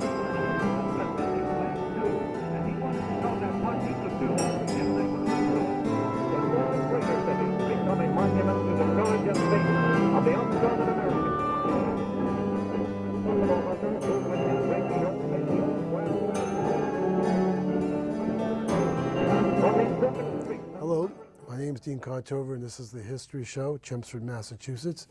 And I have a Vietnam veteran who's a guest of mine, who's a helicopter pilot in Vietnam. His name is Ray Steinke. Paul. Paul, I'm sorry. Paul, I'm glad you corrected me. You're testing me, I know. And we had talked previously in the previous shows that you were drafted in the military. Right. You were living in California at the time. You went to basic training in Fort Ord, California. You were also took your advanced individual training, which was advanced infantry training, and you became a 11 Bravo or 11B, as they call the military occupation specialty, Right. MOS. And you took a battery of tests, and you were assigned to helicopter school. You went to Fort Walters, Texas, yeah. and Fort Rutgers, Alabama. And after you graduated, you were a warrant officer, and you got your basic flying wings to fly rotary aircraft. Exactly. Exactly. Yeah. And from that point on, you were assigned to Vietnam. I'm sure all the helicopter pilots who graduated in your class, and this is your class. That's my right? class. And where were you in the picture? Right up on top here. Okay. Yeah, that's me. Yeah. So in your class, what was the percentage of the members in your class going to Vietnam, like yourself? Approximately 90+% of all classes went to Vietnam during those times. Right. I Who were the know. 10% that lucked out and didn't go to Vietnam? Well, they went into fixed wing training. Oh, okay. And then they went into other jobs. Fixed wing versus rotary wing, again? yes. Can you explain that to the audience, please? Okay. Fixed wing is a typical term for a regular airplane. The wings generate lift by simply moving down the runway, and as soon as enough lift is generated around the wings, the aircraft zooms up into the sky and it takes off. Okay. A helicopter can take off and go directly to a hover because those airfoils are rotating. Right. And it provides enough lift to compensate for the weight of the machine and actually lifts it up off the ground. And by the way, it's the only aircraft that tries to kill you when you let go of the controls. A fixed wing, like if you have a little Cessna 150, a four-place fixed wing, Right. you could go down the runway, advance the throttle, not worry about the flaps or anything, just Right. keep with your feet, keep the nose pointed down the long end of the runway, and eventually it would take off by itself. And it would keep going. And you could level it off by taking the throttle and pushing it in a little bit. Right. And if you want to land, you push it in some more, and it just starts coming down. Excuse me. But without you actually putting your hands on those controls. Right. But a helicopter, you let go of one of the controls, and it immediately starts to crash. Wow. So that's a big It's difference. very vulnerable. Yeah. So you got orders to Vietnam, you flew to Saigon, to Antoinette Air Force Base, you Right. landed there, went to a replacement company, and were assigned to the 101st Airborne Division. You Right. flew up there with a C-130, which Right. was a prop, Four-engine. turboprop, yeah. Four-engine Four-engine turboprop. Right. plane, which basically was a taxi cab in Vietnam for moving equipment and personnel. And you landed at Fort Eagle, Camp Eagle, I'm sorry, I shouldn't say Fort, and you were assigned to a lift helicopter unit. Right. And explain lift to me again. Okay. Actually, our C-130 landed at Phu Bai, which is the closest runway. Okay. And then I took ground transportation to Camp Eagle. Okay. Camp Eagle at that time was a series of hills in the middle of nowhere, basically, and a bunch of tents and a few buildings. Was there And concertina around the base? Oh yeah, and Okay. pillboxes and landmines and all kinds of things. You can get in and out only several places. Right. Unless you were in a helicopter, and then you had the advantage of being able to hover over everything, fly over everything, and land. How many helicopters were organic to your unit? I was in the 101st Assault Helicopter Battalion of the 101st Airborne Division. All right. So the 101st Assault Helicopter Battalion had 4 lift companies, and each lift company had 2 platoons of 10 helicopters each. Okay. So each company had 20 helicopters. 4 companies, that gives you 80 helicopters, approximately, more or less. Right. And those 80 helicopters made up the battalion. Right. The headquarters unit, which was the headquarters unit of the battalion, did not own any helicopters organic to itself. The pilots that worked there in admin jobs flew with other elements of the battalion. Okay. How many personnel in the helicopter in Vietnam? The Huey, which was in the lift battalion, typically had a 4-man crew. Okay. 2 pilots and the crew chief and door gunner, which both manned M60 machine guns. Okay. Is that the only weaponry that you had on your helicopter? That's the only weapon that we had in practical use. Okay. However, when we crashed, we had personal weapons that we had brought along with us. I see. Are you talking about pistol or M16 rifles? All that? Them? Yeah. I typically had a 45 All right. and 45 ammunition. pistol. Yeah, 45 pistol. automatic pistol, semi-automatic pistol. So, Yeah, and ACP ball ammunition, standard ammunition. for the For the 45. For the 45. Okay. After I had been there several months, I was able to snag a Thompson submachine gun, which also took 45. Which is a very heavy weapon. Yeah, it's good for close-in work. Okay.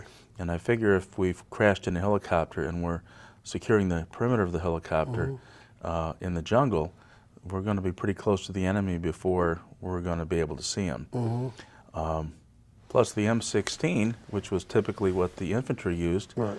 had a problem. It was a lighter shell. It was a 5.56 round as opposed to Like a 22 yeah, rifle. Yeah, big 22. Yeah. And it went so fast that if it hit a twig or a branch, that could deflect the trajectory of the bullet. And actually, you could miss somebody you were shooting at hiding behind a bush. Conceivably, that happened. Whereas if you had a heavier bullet, that would crash through that stuff and get your target. I see. All right. Speaking of crashes, were you ever involved in a crash? Yes. Oh, wow. Yeah, my first. Tell us that. Your first one. My first one. It was my first month or two in the unit, and I was flying as a co-pilot. At that time, the co-pilot flew in the right seat, which is technically the pilot's seat, and the aircraft commander would sit in the left seat. Reason being, he had more observational capability over there. He had a larger area of the chin bubble, and he could see more. Right. And so that was good. And most aircraft commanders chose the left seat.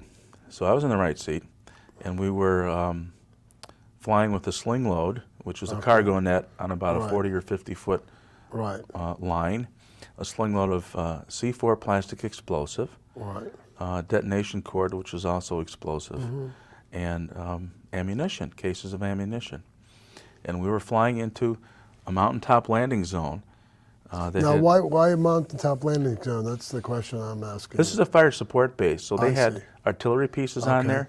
They either I don't recall whether they had 155 or 175. I think they were all 155 Okay. howitzer.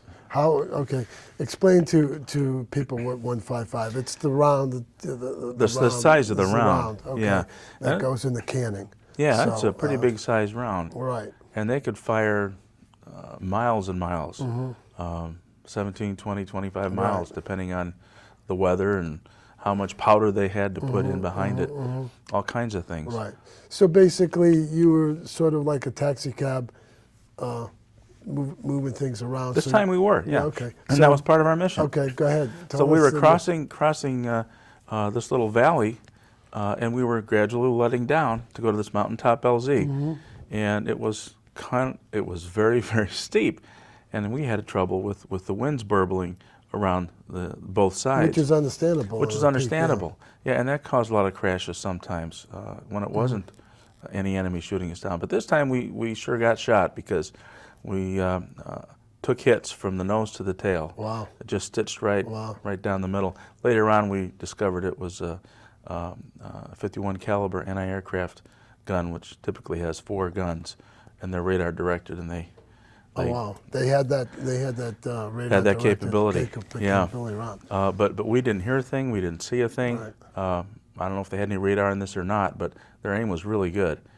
Now what that did was that tore up our battery, our avionics compartments, tore up Explain instruments. avionics to people who don't know what Avionics is concerns itself with radios.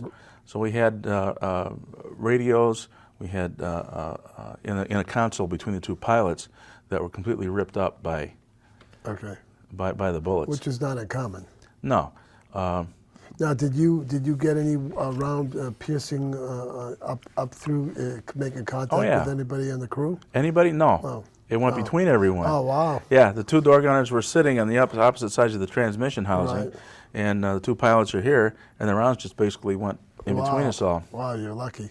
Yeah. Yeah. And the transmission's very well protected, so that wasn't hurt. And of course, above the transmission is the engine, so the transmission literally protects the engine from being shot at. Now, were you flying, or was it the co-pilot that was flying? Actually, I was. Okay, Yeah. Go ahead, tell me the... And it's like, I didn't lose control because we still had an engine, but all of a sudden, all the lights that were left that could show blink like Christmas trees, and we didn't hear any warnings in our ears because we had lost all sound capabilities, all radio, all intercom, all that stuff, all the electrical capabilities in the aircraft were completely wiped out. So the battery had also been pierced, and that started a cockpit fire. And it was electrical fire. Electrical fire, you can't see flames. Smoke? Smoke, and usually the smoke is such that, in this case, battery acid hitting magnesium and all kinds of electrical components in the battery compartment caused a lot of acrid fumes, and those fumes were filling the cockpit and the cabin area. Plus, we lost our power steering. In a Huey, we have hydraulics that really amounts to a power steering. So if you can imagine, Dean, driving a Cadillac down the interstate here, 495, say at 65 miles an hour, and all of a sudden losing your power steering like that, and then trying to steer the thing and stay in your lane, and then have all these smoke things come into your place and fill your... Well, what we had to do was we had to fly a little bit sideways and crab it, kick it out of trim, on purpose, so we could clear the fumes out of the cockpit. Well, that worked okay, but there were more fumes being produced, and I think that made the fire worse, actually. Oh, no kidding! Yeah. And the sling load started oscillating, and we couldn't do anything to control that. The sling was basically you were bringing in ammunition, is that correct? And food and sea rations. Sea rations. It's sort of like ammunition, C4. like a mailman. Yeah, but this is mostly explosive stuff, and that's primarily what we ran this time. And we almost lost control of the helicopter, and we had to yell at each other to make ourselves understood, and it took both pilots.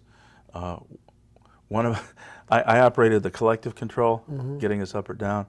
The governor was working fine, so the throttle was okay.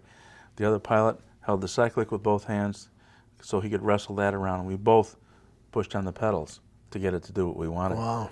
And so with this and oscillation, your adrenaline was running through the roof. Pitch, and we couldn't call anybody, no mayday possibility because we're out of radios. Well, I mean, you were on the apex of this mountain, right? I mean, there were troops on this one. We were going there. Oh, you were going there. Yeah, we were caught.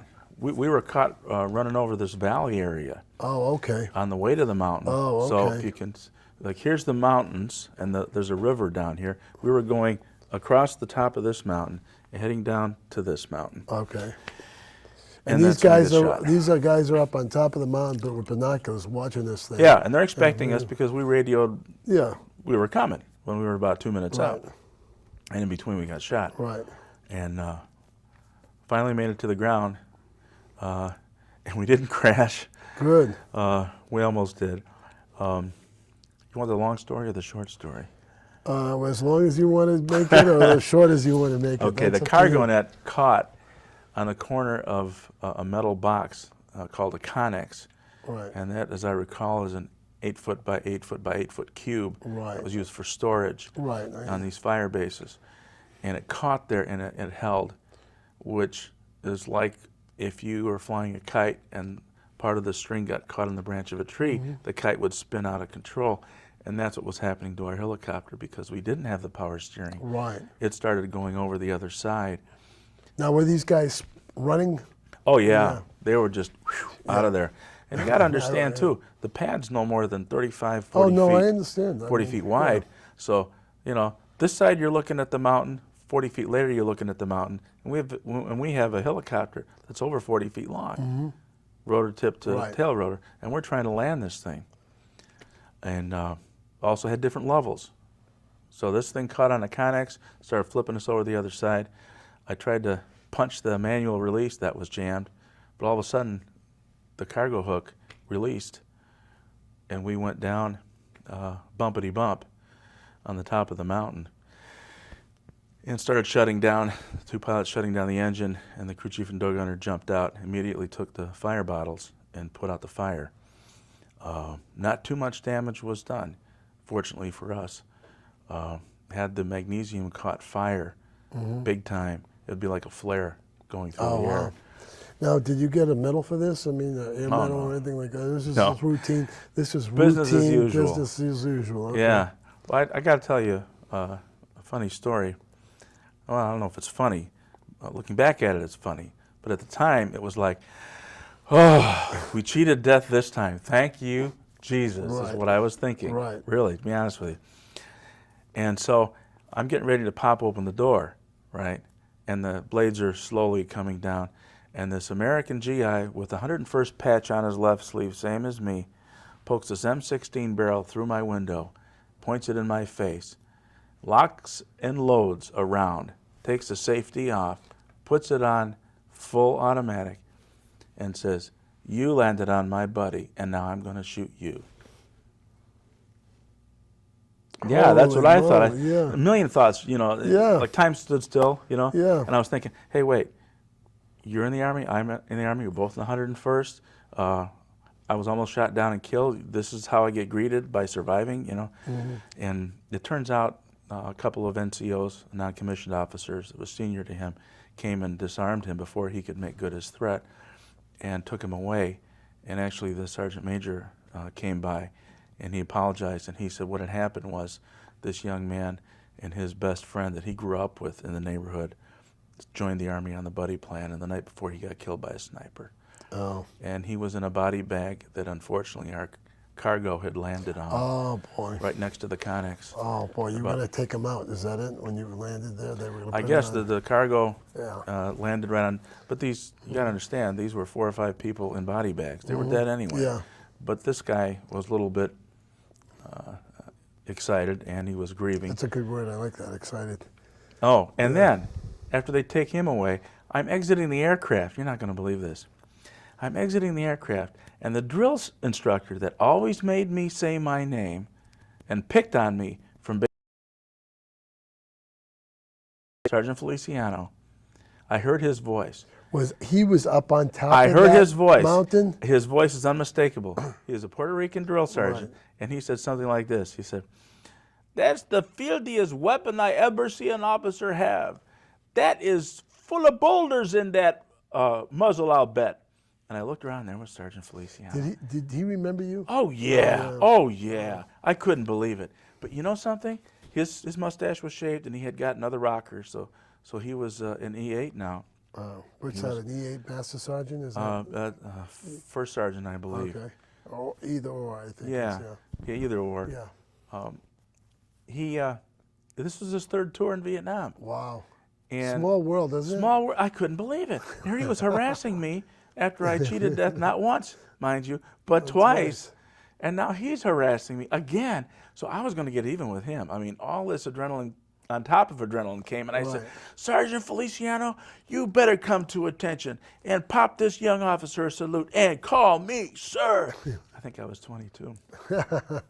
Well, you know what That's he did? funny. He grinned very broadly and he said, "Sir, I will call you sir because you are an officer of the United States Army, but I cannot salute in a forward combat area." That's and he true. was right. He's right. He's right. He's Always right. right. The guy was always right. Explain why you can't salute in the forward area, because a lot of people out there don't understand that. It's important because of snipers. If you had a lieutenant that you were reporting to, you'd salute him, and you have to salute the senior officer first. That's correct. Then the senior officer returns the salute. So in this case, the sniper would know who would be in charge, and basically their task was to kill them off. And that's what they would do. They'd go for the leadership. Right. So if you had a lieutenant you didn't like, you saluted him on the forward combat I area. heard that story too. I hope it's not an urban myth, but yeah, I've never heard of it actually happening, but yeah. that's a joke. Okay, let's talk about the dark side of flying a helicopter. And a lot of people may not believe the story you were going to tell us in regards to night operations and special operations and what you did as a helicopter pilot in Vietnam and the orders that you received. Can you tell us, go into that, or is that not capable of telling? Well, and this is very important because a lot of American people don't understand that we do operations that are basically illegal in combat. all the time. All the time. And we're not allowed to admit this Exactly. until after the fact. Exactly. Well, I can admit this because Secretary Melvin Laird under President Nixon at that time, later on, still during Vietnam, admitted that these missions did take place. Right. He didn't admit to what we did in the missions, but he Right. admitted they did take place. Okay. So I feel very comfortable in saying that. Right. We flew out of Dong Ha, which was a facility that was just south of the demilitarized zone, which is a no man's land. Right. And we flew at night under cover of darkness. Now, when you're flying at night, explain to the people that you don't have your lights on at all. No, because that presents a target to the That's enemy. correct. No position lights, no rotating beacon, nothing that would give you away except the sound of your rotor blades, which you can't help. Right. But in the Huey's case, you could never tell where a Huey was coming from, even in the daylight, because of the nature of the pitch. blade sound. It'd go whop, pop, pop, Right, pop, right. pop, and it would echo everywhere. Right. We were introduced, we had no flight briefing the first time I did this. This Wow. amazed me. We didn't know where we were going because we didn't need to know. We were out of the informational loop. Okay. Now that's nuts because in a normal mission, you would tell the pilots, this is the mission, this is where we're going, this is how we'll get there.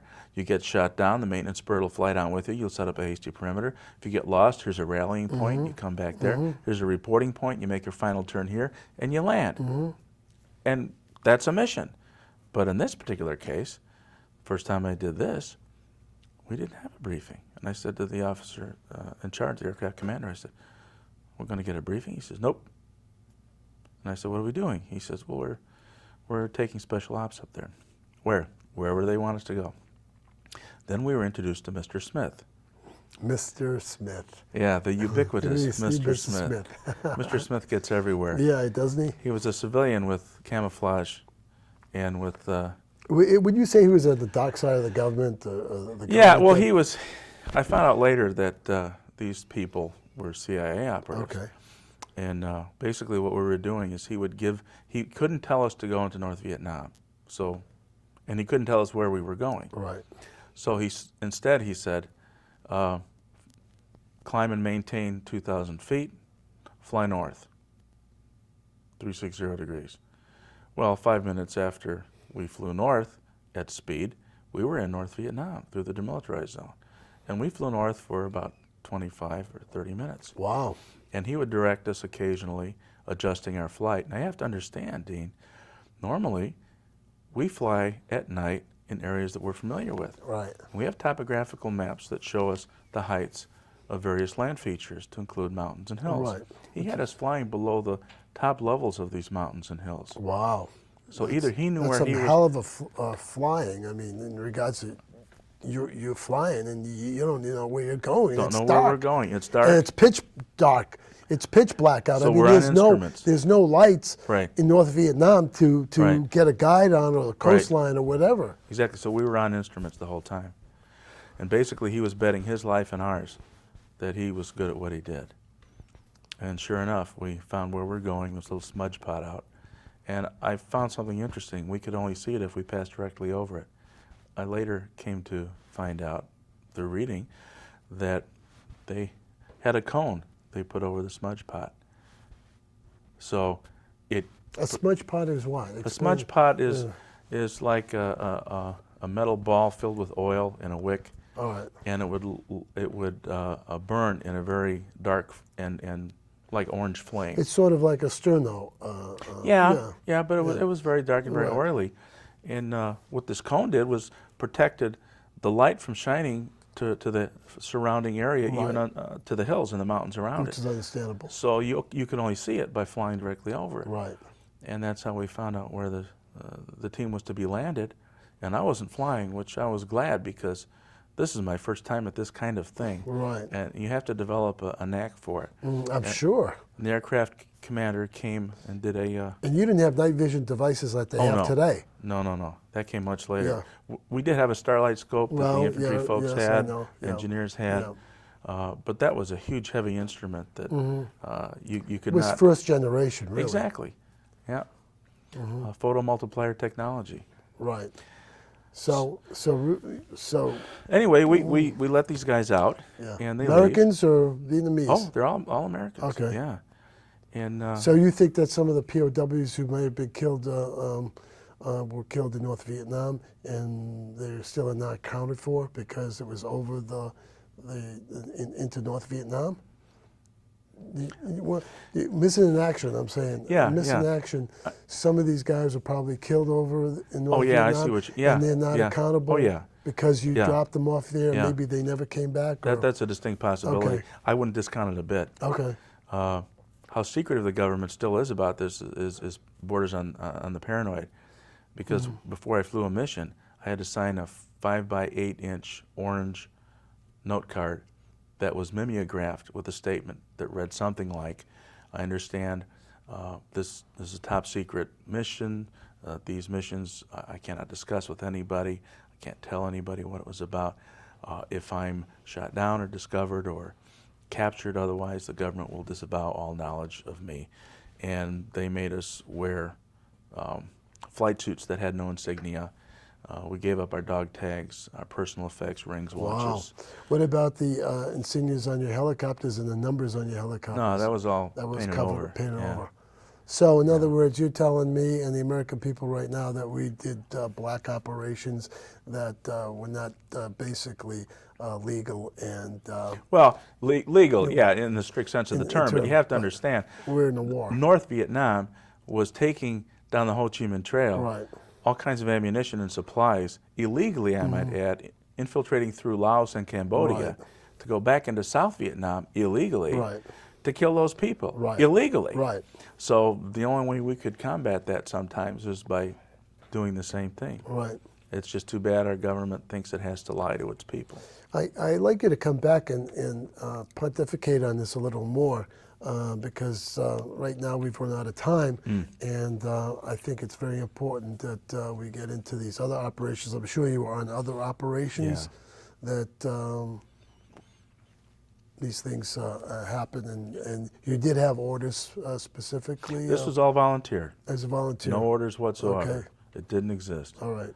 So in other words, you were picked or volunteered? I volunteered for a mission that they couldn't tell me a thing about. Wow, you're a brave man. No, actually, I was at the time kind of very, very disappointed. And, I was upset about the war, and I just didn't care what happened to me.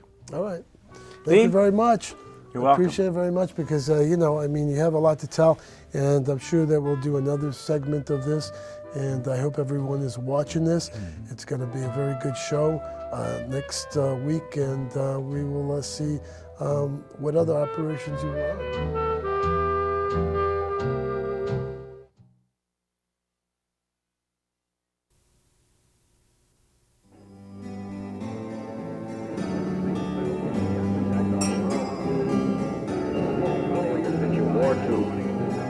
conditioning. And the Screen magazine, in its second issue, tried to explain to me the and he wanted to know that what he could do if they were to lose. It was a greater city, become a monument to the courage and faith of the undaunted Americans. Buffalo Hunter, movement is breaking up the old west. On these broken streets, Hello, my name is Dean Contover. This is the History Show, and this is part of the History Project. The film here will be archived at the Library of Congress, and I'm interviewing Paul Steinke, right? He was a helicopter pilot in Vietnam, flew with the 101st Airborne Division, and we started talking about last time specifically let's go through a history of what you went through. You went through basic training at Fort Ord. You went to Fort Rutgers. Fort Walton. Fort Walters, Texas for flight school. Fort Rutgers for flight school completed. Fort Rutgers for the advanced flight training. School. Then you got your Warrant Officer Badge and you got your wings. Right. Right. And then you had your orders to go to Vietnam. What did you think when you got your orders? I mean, what was... Well, I was expecting it. I mean, everybody knew that's where we were going. what was the percentage of the people who graduated from your My class? Yeah. Oh, I think all but about 3 or 4. And Did we not had, go? Yeah. Wow. And we had, I don't know how many exactly we had in the class, but it was on the order of 70, 80 guys. Okay, then you flew from Oakland, California, if I recall. Oh, but excuse me. I'm sorry. That wasn't the whole class. That was just my company.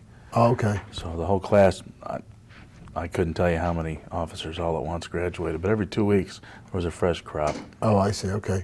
So from there you got your orders, you had 2 weeks leave? Yeah. Okay.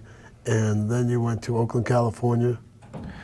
Yep. And then from there to Travis Air Force Base and flew out. Yeah. And they bust you from Oakland to Travis, and then Right. you flew from Travis out to Vietnam. Did you land in Saigon, or did you land in some other? No, we landed in Saigon. Okay.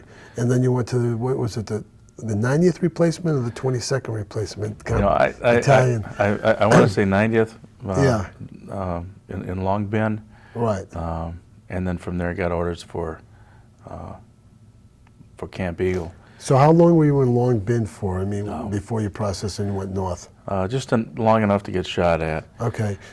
First night we were under attack. Oh, no kidding. Yeah. Yeah, I was the most junior officer that was being processed in at that point, in that crop of newbies. So they said, well, you're officer of the guard, good luck. And I talked to the sergeant of the guard and I said, clue me in, what's happening here? He says, don't worry about a thing. He said, we never get attacked here. He says, I've been here almost a year. Guys before me been here, never been attacked. Not for a long time, so don't worry about it. I said, well, just humor me here. I said, say you happen to get hit.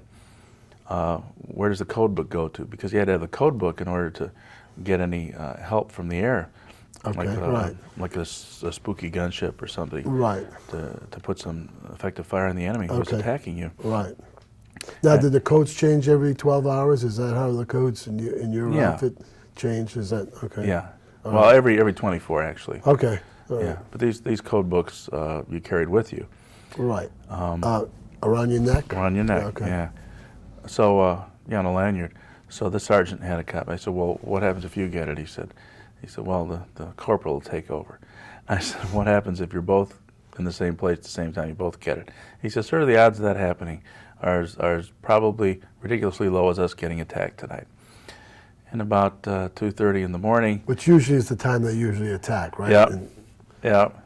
They usually lob a couple in on you to make you duck your heads, and then they do some more. Well, in this time, they didn't lob a few in on us. A couple of Vietnamese sappers were, and these are soldiers that are stripped down to basically their underwear and homemade bombs in the form of satchel charges that they wear on a belt around them. Right. And a lot of these guys too had explosives on top, underneath that, around their bodies, so that they could arm themselves if they fell wounded, and they became a booby trap. And if you moved them, you could blow up after they died. All right, look, continue the story. Yeah, the guy gets there was a guy in the wire, tripped off a flare. Okay. The flare went up. This is a ground flare. Yeah. Okay. And, Because there's aerial flares. I mean, I just want to clarify. Yeah, it's shot off from the ground, but basically we have booby traps set up, and then we also have trip wires set up, so when you're crawling around trying to get under the barbed wire or the concertina wire, you'll hit one of these trips, and it sends a flare up so that we can see you crawling underneath. And of course, these guys maintain instant silence and instant statuesque, they look like a statue. This guy was so good, we couldn't see him until he tripped off the second one. But yeah, the sergeant says, "Oh, that was just a rabbit," you know. Well, tripped off the second one, we could see him, and they still wouldn't let us fire. Now, did you have rounds in your weapons? I wasn't issued a weapon. Oh, wow! I was a newbie. I was being processed up north. Wow. They were supposed to give me weapons up there. Wow. Well, and that's literally when all hell broke loose, and we started coming under attack big time. And they attacked on our side, and later on we found out on the opposite side of the compound, and that was the real heavy attack was back there. It was like a feint on our side. Right. But you know, bullets are bullets, and nobody got injured or killed that I'm aware of. But it gave me quite a welcome to Vietnam. That's interesting. So they eventually killed the sappers. Oh yeah. And then, in fact, it was very well trained. They're very well trained. Yeah. And they, a lot of them too, to give them courage, to give them Dutch courage. The information officer, all the communist cells had information officers, and what they did was they would give them cocaine or betel nut to chew, and was it cocaine or opium? Was it opium? Maybe. Yeah. Yeah. They probably didn't have the refined stuff. Right. Yeah. So anyway, they kept their boys happy, so they'd be happy to go to their deaths. Now, were any dogs in the compound? I mean, dog handlers. I mean, we used to have German Shepherds on the line. There might have been. I didn't see them if there were. Okay. Yeah. Because I heard stories where the sappers used to put dog feces on their bodies. To hide their scent. To hide the scent that from makes the sense. dogs, and I thought that was very interesting. So from that point on, you realized you were in Vietnam. Oh yeah, well I realized coming off the bus because that bus had, as we discussed before, the hurricane fencing and chicken wire on there to keep the friendly Vietnamese from throwing a grenade in through the open window. I mean that's how serious it was, because in Vietnam the buses had these screens on them so you wouldn't throw a hand grenade. And this is in Saigon, the capital. Where we're supposedly safe. Where it was supposedly safe. Well, I might have mentioned this before, but none of the civilians over there wore signs saying, "I am the enemy in disguise, please shoot me." Yeah, that's true. So you jumped on a plane. It was a C-130? C-130. Okay, up to Phu Bai. Phu Bai. How many miles north of Saigon is that? I don't have the slightest idea. All right. It's quite a distance. It's not. It's at least what? An hour and a half, or by airplane? By airplane. Probably, maybe longer. I can't even recall. Okay. Most of my traveling was done in helicopters, which are considerably slower than cargo aircraft. Well, just to remind you that C-130s were used like taxi cabs in Vietnam, because they would pick up supplies and pick up mail and pick up men. And they would fly to different bases and drop off and pick up, and they had a pattern, just like a flight in the United States. They would go to different airports, and then they would come back to the original base where they were. I found that very interesting. The philosophy, if I remember correctly, was to have an air base within a 50-mile radius of another air base. That was a philosophy. And did you see that flying over Vietnam when you were a helicopter pilot? Did you see where there were bases, at least airstrips, where they were in that range? I'd say within 100 miles anyway, because Phu Bai was about 90 miles north of Da Nang, Okay. Uh, So that's where the Marines were, basically. Yeah. Yeah. All right. and we flew for the Marines quite a bit. I see. First and the Third Marines, north in Quang Tri, and then out of Da Nang too. I see. So you got up there, you were assigned the helicopter. No, No? I was assigned a tent. You were assigned the tent, okay. Yeah, with about 6 other new guys. No barracks? No, tents. Oh, okay, tents, all right. Just tents. All warrant officers? Yeah. Well, a couple of RLOs, we call them, real live officers. I'll rely on. So Commissioner. you're talking about second lieutenants, first lieutenants, and Yeah. helicopter pilots, okay. Yeah. All right. And we had to have command rank, so, like lieutenants and captains and so forth. All right. So, Now, did you have to salute a captain as a warrant officer? yeah.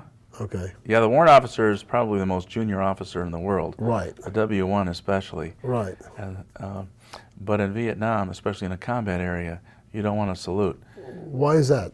Well, if you salute an officer, the sniper knows who to kill, who's the commander. Right. So if you don't like your commander, you can Would salute pop him. him a nice salute. Keep yeah. on saluting all day Yeah. till somebody takes a pot shot at him. Yeah. So you were assigned a tent and Yeah. Basically sat there bored for about a week, All right. collected more people, and there was a lot of stuff going on at the time. We didn't have enough choppers for everybody, and a lot of guys were rotating back as well. So we had to wait till a few more of them had rotated back, and then we slowly eased into our orientation flights, and from orientation flights got into being the pilot, well, they call him aircraft commander, was the commander of the aircraft, and then was the first pilot. So we got first pilot time. so how many people in the helicopter? In the crew, Yeah, in the crew. for the Huey, there was the aircraft commander, first pilot, the crew chief, and the door gunner. Now, what's a crew chief do? What was his? His job is to help maintain the aircraft when it's not flying, and make sure that everything's ship-shape and tight with it. In other words, oil, gas. Yeah, keep all the that fluid maintenance. levels up, check for damage, round penetration. Of course, it was the job of every pilot before taking off an aircraft and after landing an aircraft after a mission to go meticulously nose to tail and do a complete pre-flight or post-flight inspection. Right. And that your life depended on. All right. So you were talking about runs that you called what? Ash and trash. Ash and trash, yeah. Tell me about those. I mean, Oh, we just bored holes in the sky. We were we were basically getting people and things from point A to point B. So you were basically a mini C-130 Yeah, plane versus you were a helicopter, but you were doing the same thing. Airbus. You were Airbus. yeah. But that's not all you did, because we kind of got No. into special operations, and that's called black operations. Is that? Yeah, well, that's what they call it now. Back then, we called it FOB Quang Tri. That's all we knew. And it was you volunteered for the mission if you wanted it. Okay. And You got any extra pay for that, or no, any medals for that? no, No, those okay. missions never took place. Oh, I see. Okay, got it. Yeah, All right. and if the CIA finds me and shoots me because I let the rabbit out of the box, why, that's too bad. But I doubt whether anything like that drastic would happen to me. Okay. Because it's pretty well known now. Freedom of Information Act has declassified. Army has taken advantage of the declassification of a lot of material the Defense Department has. So. Okay, so let's go. You get a phone call or a radio message that you needed, and you've already volunteered. You already told them that you would volunteer for this previously. Yeah, well, how it works is Okay. they ask for show of hands. We need to crew 2 ships tonight. For 3 nights, RON, remain overnight up at Quang Tri. Okay, fine. So if they don't, they basically ask for volunteers. We get enough people for the ships. Hasn't your mother or uncle or father or anybody in your family told you not to volunteer for anything in the military? Oh yeah, I got that message loud and clear. But I actually was craving some more excitement. Okay, Because acceptable. yeah, Especially in warfare. I mean, yeah, it was like you're cheating death every day. But I hadn't been getting out that much because there were so many new pilots oh, I see. and not enough experienced pilots to match us up with. So we had to wait our turn to fly, and I was getting antsy, and I wanted to fly, so I volunteered for this stuff. Okay. And somebody took pity on me, I guess, and took me and went up there with the aircraft. And Okay, tell me what exactly happens. What's your briefing like? I mean, when you We don't have one. You don't have a briefing. We don't have a briefing. You must meet somebody on the flight line to discuss where you're going? No. No? So in other words, you don't know where you're going. Exactly. So you meet an officer or someone in the black Somebody special dressed in operations. camouflage, Okay. fatigues. No, any ranking? No, his name was Mr. Smith. Mr. Smith. But he didn't wear a name tag. The perennial Mr. Smith. Yes. Okay. He was always Mr. Smith. Okay. He was always a new guy, too. Different guy. Okay. Well, at least for me. Right. I'm sure there were a few of them running around there. Right. But we went up with long-range reconnaissance patrols. No, not special forces, or were And these- special and forces, special too. Okay. The FOB was the long-range reconnaissance patrols. Okay. What's FOB for our listeners in the? Oh, boy. Now you're going to hit me with something I can't. Forward observation, probably. Gee. All right. Dean, Sounds like it. You got me there. All right. If I knew it at one time, I don't know it now. All right. But, okay, the FOB Quang Tree mission. Yeah, that was LRPS, Long Range Reconnaissance Patrol. Patrol, right. And this was basically a mission into North Vietnam, but they couldn't tell us that because we weren't supposed to do that. So before we flew, the only orientation we had was, okay, we already had been told to wear flight suits that had no insignia. So we were already flying with flight suits that had no insignia or rank. What do you mean no insignia? Why is that? I mean, Our patches wore off everything because in case we got shot down, the government was going to deny any knowledge of us. because you were outside the borders of South Vietnam? Right, Is that because the reason? the government was saying that we weren't doing these missions.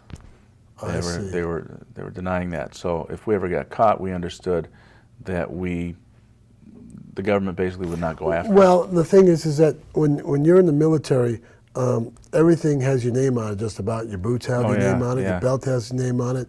Your T-shirts have your laundry code on it. Yep. So all these were changed. Well, you didn't wear those things. Yeah.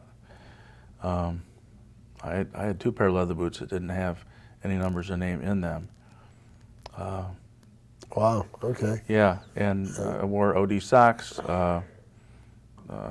jockey shorts, an OD T-shirt, and a flight suit with no insignia. And we gave up all our personal effects. And So you're rings, talking about watches, watches? Yeah, is that yeah, right? oh yeah, Okay. wallets, ID, everything. So you were a man without a country.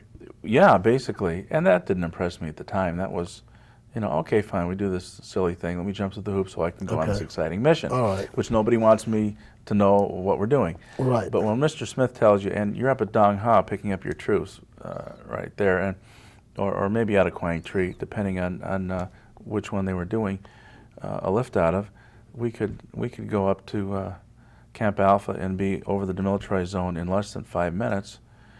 And the demilitarized zone is just maybe a minute or 2 to cross that, if that. And then we're in North Vietnam. But you didn't know that you were flying to North Vietnam. You were Well, just technically we going. didn't know, and we weren't briefed to be doing that. But Mr. Smith said, okay, climb and maintain 4,000 feet. Your heading is 360. And you had how many people in your helicopter? Oh, It it varied. varied. It Usually varied. Okay. 4 or 5 guys. Okay, so as a long-range patrol of special forces, Yeah. you went north into North Vietnam without any patches or any Right. personal effects. Right. What about your helicopter? Your helicopter has stars, or used to have stars, or symbols of the unit you're in. Yeah. The ones we flew couldn't have those, No.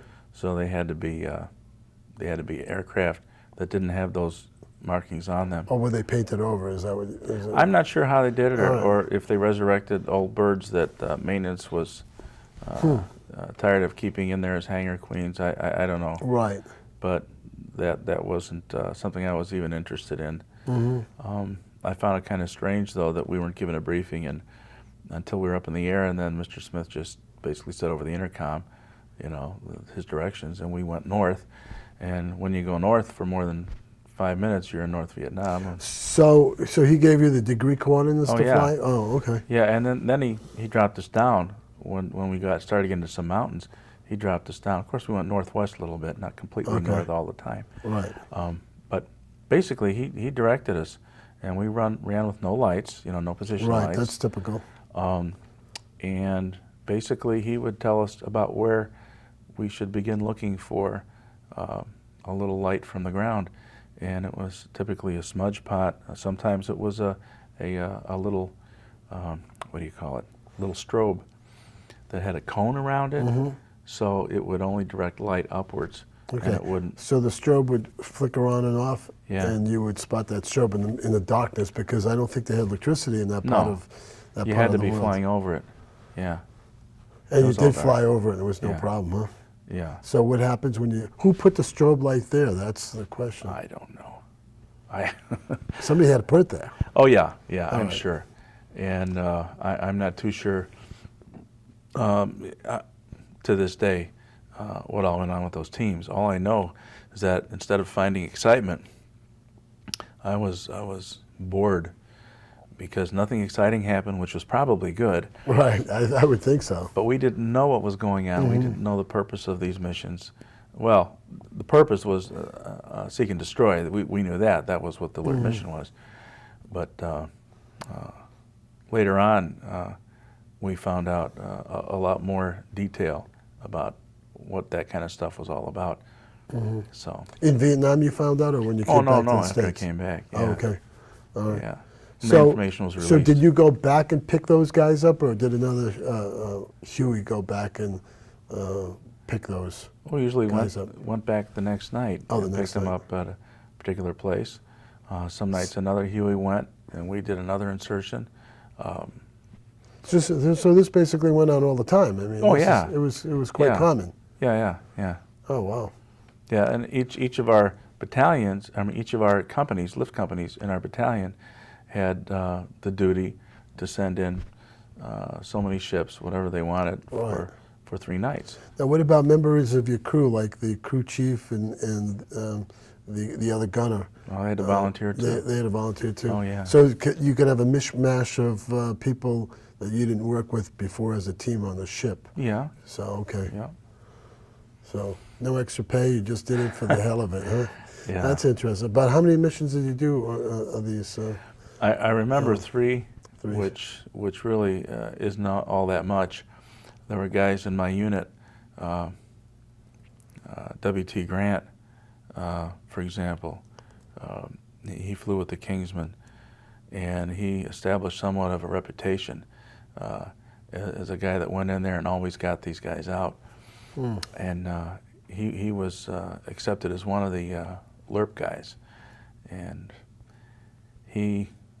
my tour overlapped with his for about 2 months. And a couple of guys that I came up with as newbies flew with them, but I didn't get a chance. He rotated back to the States, but he that was his favorite mission, Oh, and no he kidding. typically would fly that more than anything else. They'd have to peel him away from that Oh, mission. no kidding. And Yeah.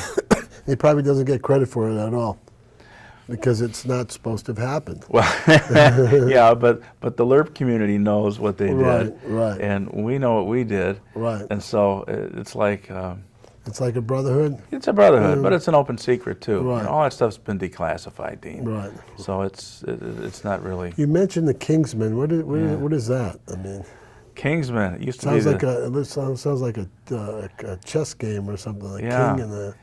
it was our call sign. The company started off as the What's a 7th. call sign? Explain that to the audience, because a call sign, I know what it is, but I mean, Okay. okay. My call sign was Vacant College. I still remember that.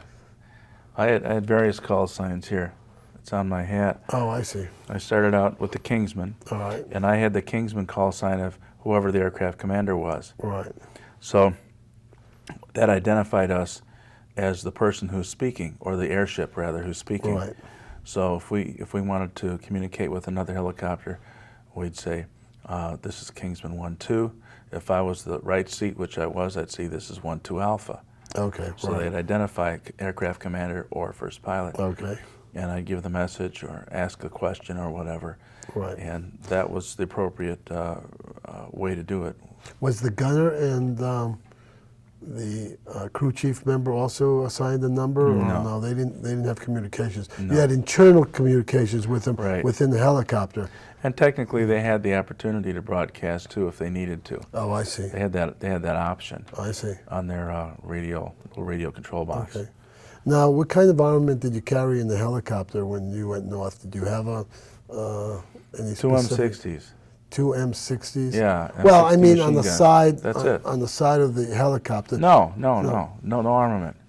We were strictly what they call a slick, or a Huey that was on the mission to deliver people and pick them up. So the crew chief and the gunner on the sides of the helicopters Right. did not have mounted. They had M60s. M60s. They had M60s Oh. on Python mounts. On Python mounts. Okay. Yeah, outside. All The right. mounts were outside the aircraft. Okay. So we always So flew with the doors open. Open. So they were ready. And when you went to those night missions up north, they were always ready Yeah, if they had to. if they had to use them. Yeah, the idea was to be secretive That's- about it. that's correct. And stealthy and not to get caught. But I mean, when you hear a helicopter at night, I mean, that could be heard for miles and miles. True, but a Huey, as loud as it is, would echo all over the jungle. So you couldn't tell where it was coming from and where it was going to. I see. Oh, that's So interesting. yeah, so that was confusing to the enemy. Right. Right. That's interesting. So you were volunteers. We're gonna get into your experience in Oshawa Valley after this, because we have to end this program. Oshawa Valley was a very dangerous place, and that's where Hamburger Hill is, and they made a movie after the Battle of Hamburger Hill. Yeah, people ask me sometimes, "Oh, you were a Vietnam vet. Oh, have you seen Hamburger Hill?" When it first came out, and I said, "No, I haven't seen the movie, but I've seen Hamburger Hill." Now, did you ever land on top of Hamburger Hill at any time, or? We just delivered troops around the bottom of bottom it. of it. I was not one of the guys that went in Right. further up the hill. There were some brave pilots who did that mission, but that was not assigned to my ship. Oh, I see. But you're familiar with the operations in Oshawa. They were very dangerous. Yep. That was a nasty, nasty place. Was that because of the Ho Chi Minh Trail coming down that through there? Well, or that was it- part of it. They were always resupplied quite readily, but for some reason this was an objective to take this hill. It was thought that there was a VC bunker complex under the hill, Was a it? small mountain. Oh yeah. Oh, So what we were tasked to do was to take the hill. The 101st was Right. tasked to take the hill.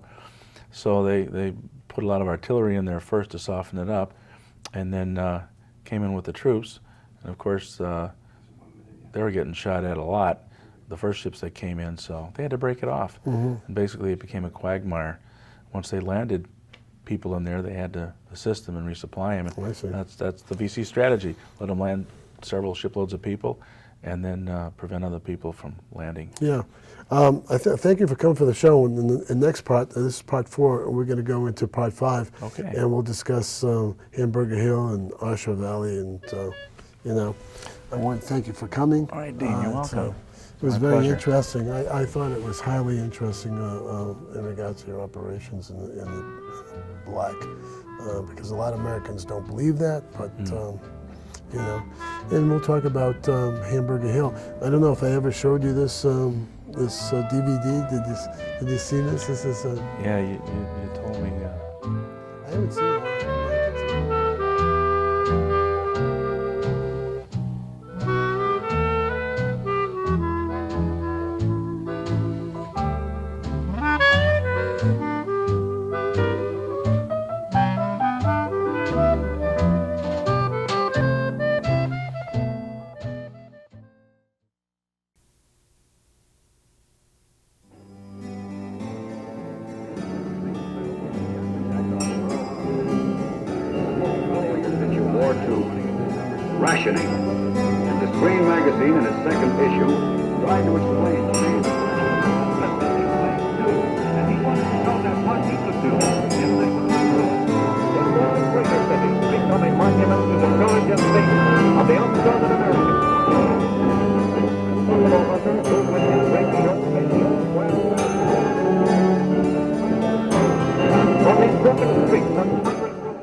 this is the History Show. It's in Chelmsford, Massachusetts.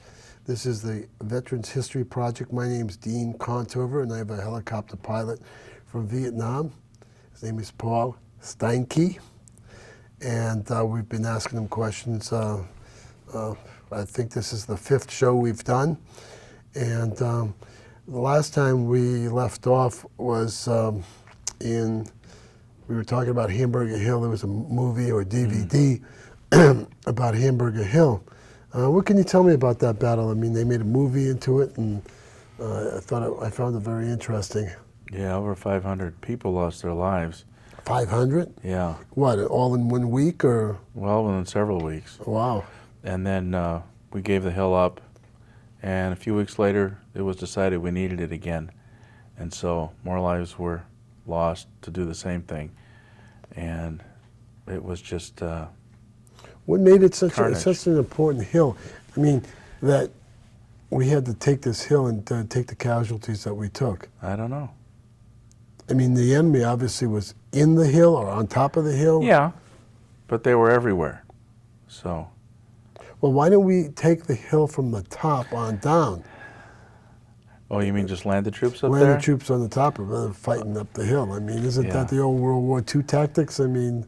Yeah. Well, you've got too many things up on the top of the hill. There was no landing area for helicopters. Oh, is that right? Okay. So what you'd have to do, which was commonly done in Vietnam, to take off the top of the hill, right, and put troops up there, or relay stations, or fire artillery bases, or fire bases, and you could land on right. Then you could land on the top. Right. Otherwise, due to the vegetation and the trees, you couldn't get in. Ashaw Valley. Yeah. That's where Hamburger Hill is. Yeah. Oh. And this is a DVD of the Hamburger Hill. If anybody out there wants to see the movie, they can go and, I presume, rent it from their local library, or ask them to obtain it, or they could buy it in the local store. And maybe we could see you in it? No?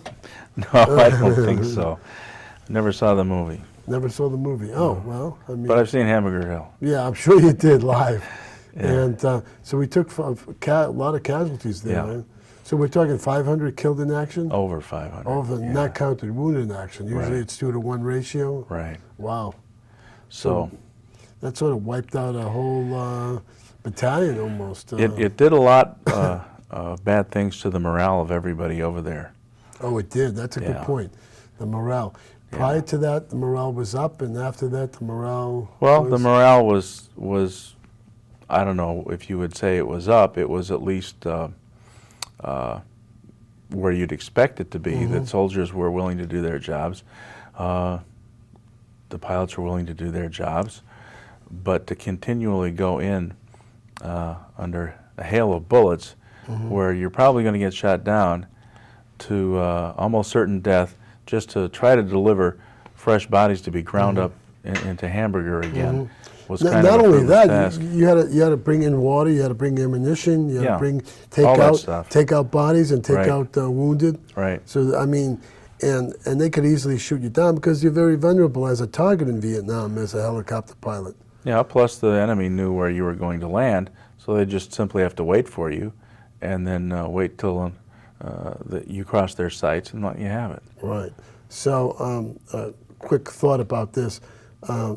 Would you rather fly in Vietnam or Iraq in regards to a helicopter pilot? Well, that's they're totally two different flying regimes. The environment in Iraq is almost lacking trees and shrubbery and hills and that kind of thing that you can hide behind and have some cover and concealment. Very good point. But in Vietnam, if you had a hole big enough to land the helicopter, or at least come down to a hover, you could get down there. And the jungle in Vietnam can have up to 3 canopies. And it wasn't... Triple canopy, they call it. Triple canopy. And at least twice when I was over there, the first time this was demonstrated to me, I couldn't believe it. But twice I was under the canopy flying. under the Wow. canopy hovering, trying to get closer to an element on the ground that was in an ambush that needed emergency ammunition resupply. So when In that situation, what do they do in that situation? How do they make the hole in the triple canopy? you can't. You can't. So the helicopter basically scouts around. You see a portion of the canopy that is a hole, and you go under it, and then you depend on your eyes all around the helicopter, the 4 crew members, Right. to maintain clearance, so the rotor blades don't hit branches or trees. So you're talking about precision flying. I mean, this is. I'm talking about the second time I was under there. I was the aircraft commander, and I elected to go under to do the same thing. And the crew chief and the door gunner were giving me directions like this: "Okay, sir, tail left, about 3 feet, little 2, 1. Okay, hold it right there. Wow. You clear that branch. Now you're free to go up. You're not clear on the left. You got to watch it. Okay. Wow. Yeah. You have to move to the right a little bit. Am I clear on the right? Yeah, you got about 5 or 8 feet. Just keep going. Okay, fine. Just kind of, okay. Now you're free to go up. You cleared that branch. Okay. Then you can go up. That's coming out of there. Wow. When I finished that mission, I had spent a total of about 40 minutes in and under the canopy, getting in and getting out, which is totally too long. If it was a 20-minute job, it would probably be okay. Right. But I almost overextended at that point. What's your fuel in regards to a helicopter? How long can you fly with a full tank of gas?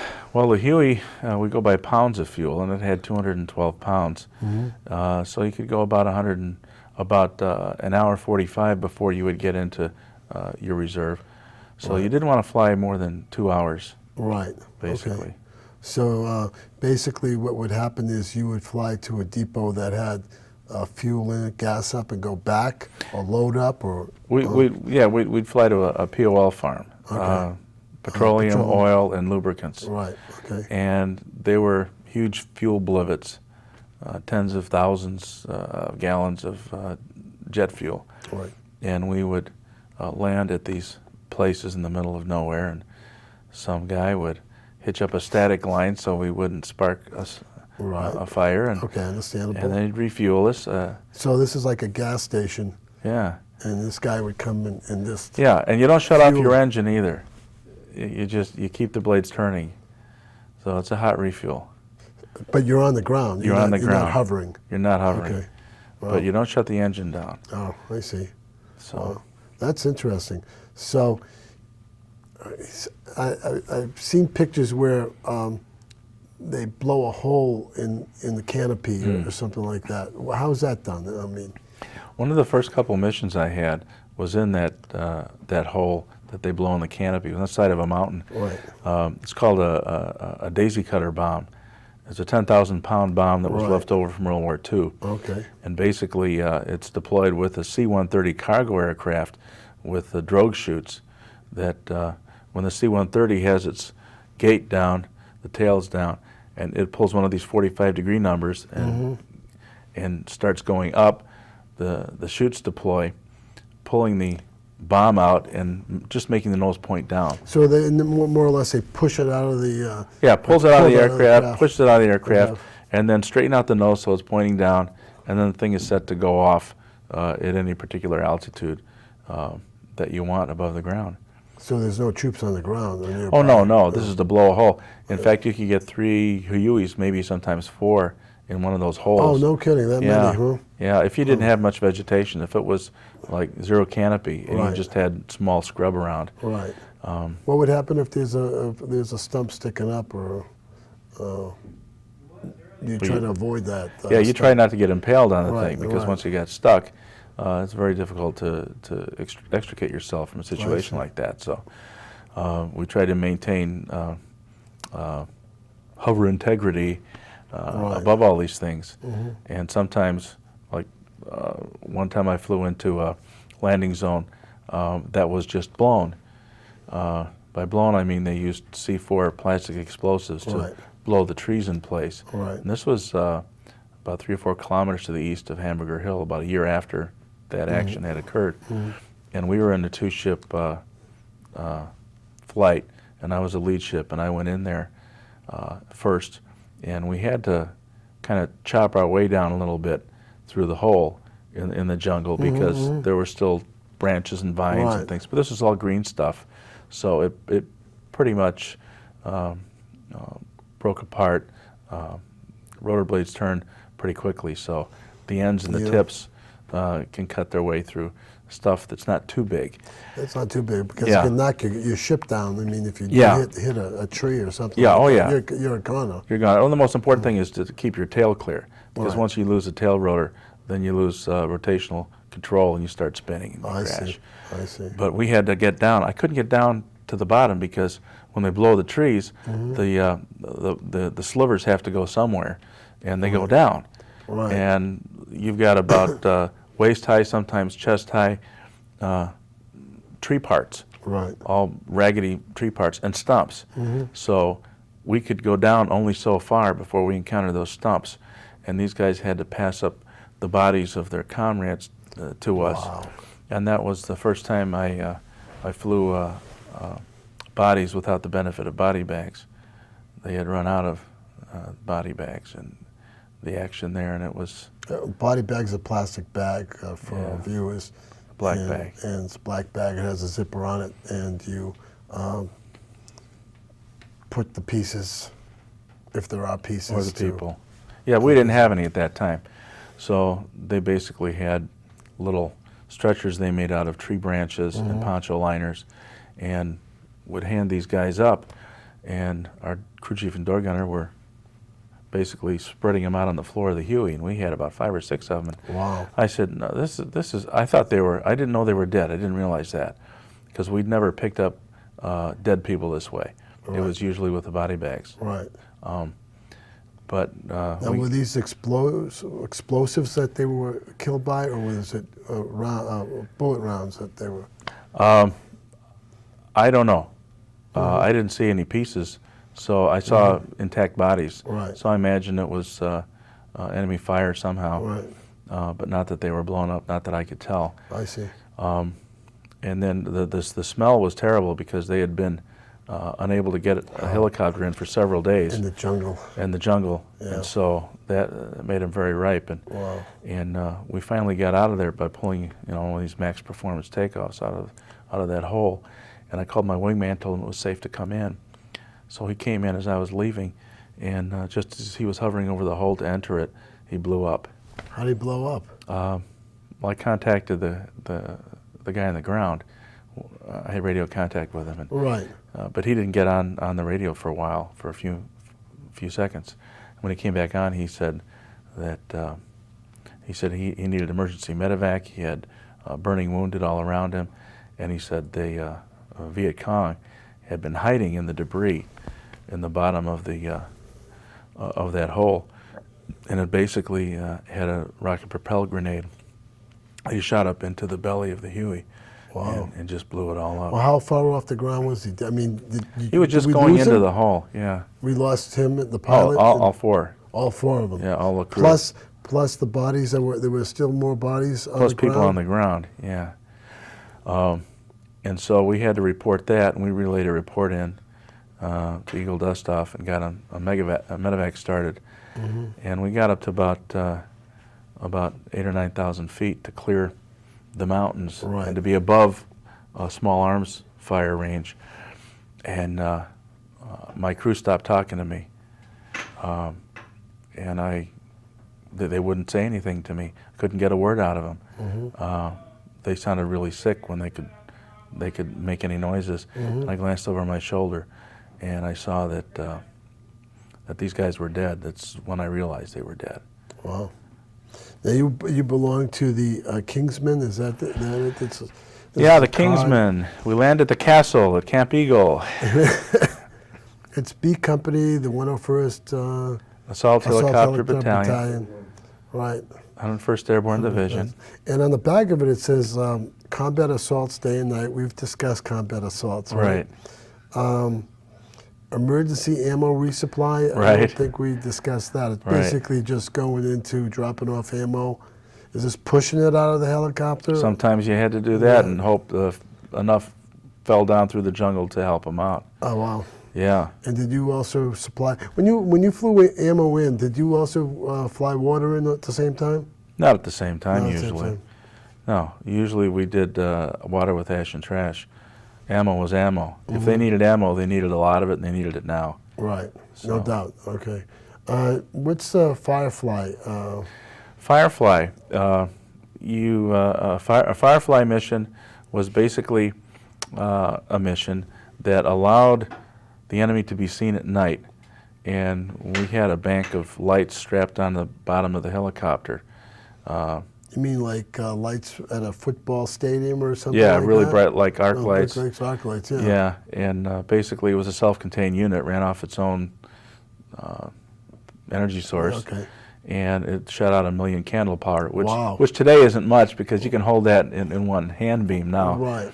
But then it was a big deal. Uh-huh. And the idea was when enemy were detected to illuminate the area all around them so that the gunships could come down and take care of business. Oh wow! So it was sort of a surprise. You were flying without your helicopter lights, without your running Right. lights. You'd come up, and then you would presume there was some sort of Well, movement. somebody would be looking through a starlight scope, Right. and they would see some activity with that starlight scope. Real quick, what is a starlight? A starlight scope is a photo multiplying unit that allows you to see things on the ground, just like with regular ambient light, with starlight. Right. Or moonlight. Yeah, and if you had too much moonlight, it would close the thing down because it was too bright. Right. But it's really basically the night vision goggles That you that have you see today. It's sort Yeah. of like the first generation. Exactly. Okay. Yeah. Emergency medevacs, I think we discussed that. It's Right. taking out bodies, taking out people people. under fire. I see you have people sniffer. That's That was a real mission. We had a pneumonia detector on board and a special technician who was gifted in interpreting the telltale signs of ammonia that would drift up through the jungle. And they could determine whether there were animals or men going down these jungle trails. wow. And on the basis of that information, we would give the helicopter gunships a target, Wow. and they would go to town. Defoliant, I presume that's Agent Orange. Agent Orange. Yeah, we So- pulled that one. And because of that, myself and a lot of other guys have been, tested. yeah, tested, but quite, I guess, quite wounded in a way that's not seen, it's not visible. I see. Along with that, I got partial paresthesia and peripheral neuropathy. Oh, no kidding. Yeah, that came with it. Wow. And anxiety and some other things. Mm-hmm. It's a bad thing to have, and you pass it on to your kids. And I can't have any kids, and I believe that's the reason why. Wow. Yeah. Insecticides. I see. Yep. We sometimes had to just help the troops out because they were being eaten up, and we'd fly those missions, DDT. Yeah. In other words, mosquitoes and that type Yeah. of thing. Yeah. Okay. And psychops were PSYOPs, PSYOPs. psychological operations. Yeah, we had a loudspeaker. We had usually a Vietnamese soldier on board, a translator, and he would basically explain to the people that we were trying to reach, which were the Viet Cong, that it was better fighting for the South Vietnamese than for the North Vietnamese who were trying to take over the South. right. And so as an inducement, they would promise much higher pay, new clothes, food, a new gun, a lot of ammunition, an easier life, and they would throw out leaflets by the thousands off the helicopter. Choi Hoi. Yeah, Chu Hoi leaflets. leaflets, Yeah, it means open arms. yeah. Yeah, and they actually got a bunch of people that way. I'm not too sure how they worked out, but if you can bribe somebody that easily, I wonder if it's really a true change of heart, or if they're just kind of being an enemy spy. Well, I think that has a lot to do with it. Let me ask you a question. You also, you had 2 tours of duty in Vietnam? Same unit or Same division. same division? Yeah. 101st Airborne. The first tour was with the Kingsmen, Okay. and the second tour was with the 1st Brigade's Aviation Platoon of the 101st Airborne. And then you finished your 2 tours. Yep. You got out of the service. Right. And I got home. I got out of the service. so how long were you in for? Give me a time frame. What, for that period? 1968? 67 to almost the end of 1970. Okay. So about 3 years. 3 years, and you came out as CW2, Chief Warrant 2. Okay. And you were discharged. I don't know how the honorable discharge. So- See, right out of flight school, you have to owe the Army 4 years of your time. It's a service obligation. I see, right.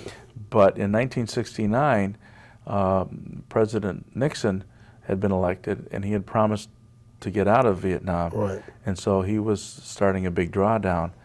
And so they were not shipping new warrant officers over, they were shipping us back. And they were asking us if we would like an early out. And basically, I got the early out because I volunteered for the second tour. That was part of the deal. Let me ask you a question, now that I think of it. Air America, does that ring a bell to you? Yeah. Good old CIA front company. In what way was it a front company? I want to know, what did they do, I mean, as a front company? Well, basically, they were doing the things we were doing in the way of ash and trash and resupply and recon and everything else, Right. except with the mountain yards in Cambodia and Laos and Thailand The mountain area. yards were who? There are two races of people in Vietnam, actually, the Vietnamese and the mountain yards. And the That's a French name, isn't it? Yeah, and the mountain yards are mountain people. But they're a distinct race from the Vietnamese. Right, and they were working with them.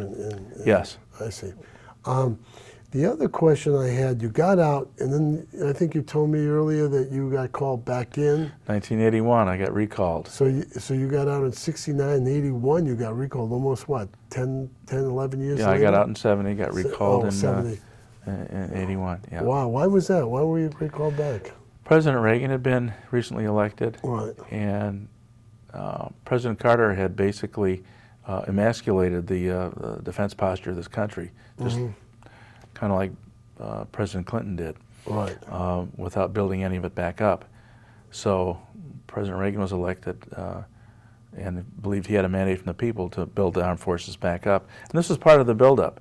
Basically, it takes 9 months, sometimes 10, for people to go through flight school Right. programs. So they needed pilots to cover that build-up time. What did you think when you got called up? I mean, new ships or new flying ships? And Yeah, new helicopters? Blackhawks were brand new. Versus, Yeah. Huey. Right.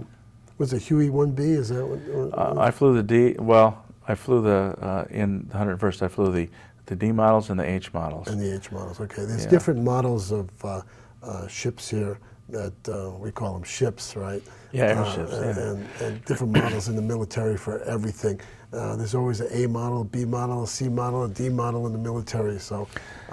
And for the 1st Brigade, I flew Communications and Control H model, which was a special Huey that had a special radio console in the back. So the individual running the war, so to speak, the colonel or the general in charge. Right. Who flew over the battle. Right. Could make his directives clear through that radio. And then I also flew Loaches, LOH-6As. Now, where were they? They were scouting. Little scouts, yeah. Two passenger versus the 4 that you used to 4, fly. actually. Oh, 4? Yeah, 4-passenger helicopter, Oh. but crewed only by 1 or 2 people. Okay. Yeah. That's what I meant by crewed by only Yeah. 1 or 2, because in the Huey you told me there was the Crew of 4. crew of 4. Yeah.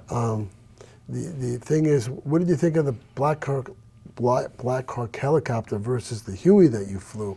I mean, there must have been a whole generation of new equipment and technology. Can you explain the difference here? There are all kinds of differences. Basically, the Huey is a workhorse, but it's 1950s design. Right. And we still fly them, too. And we still fly, they're from still today, being made. And they're still Yeah. being made, is that correct? Yeah, being Wow. sold to third world countries. Wow. Yeah, there's a big market for them. Right. So they're very reliable aircraft. They have that certain pitch to them when the helicopter blades turns. You could tell it's a Huey flying no matter where you are. You Yeah. know that pitch, and every helicopter has its distinct pitch to it. Am I correct? Go ahead. You were saying. And the Black Hawk, on the other hand, it doesn't have that particular whop whop whop sound to it. It's a different rotor head configuration, and it has 2 engines as opposed to Huey's 1. It's We're talking about jet engines. Jet engines, Okay. yeah, and it's got a larger fuselage in width and in length. It's a larger helicopter, Right. and it's capable of putting 10 or 12 guys on board with their Combat gear. Combat gear with their full field That's very packs. important. A lot of people don't realize that in combat gear, it's very important to you could put so many men on a ship or a tank or well, we call it a ship, it's a helicopter, with combat gear. And then you could put men on there, more men without combat gear. So there's a differential here in regards to whether it's combat gear or not, right? On the Huey, we're limited by weight, especially when we're going up into the mountains to drop people off. I see. And we're limited by Right. heat. But the Black Hawk, you could, on a nice day, you could haul 12 combat troops, come to a hover, take a sling load of thousands of pounds, and take that with you as well. Sling load meaning that you can carry something underneath a helicopter In a cargo net, sling. right. I see. Okay. Like ammunition or water or whatever. Anything that you want. need. Yep. So you got in there, you got into in 81. How long were you in from 81 till when? 84. To 84. And tell me about the Black Hawk helicopter real quickly here. Well, it's got, it was kind of the helicopter of its day when I first got into it. And now it's over 20 years old. Right. But it's a workhorse like the Huey, even more so. It's got 3 onboard flight computers.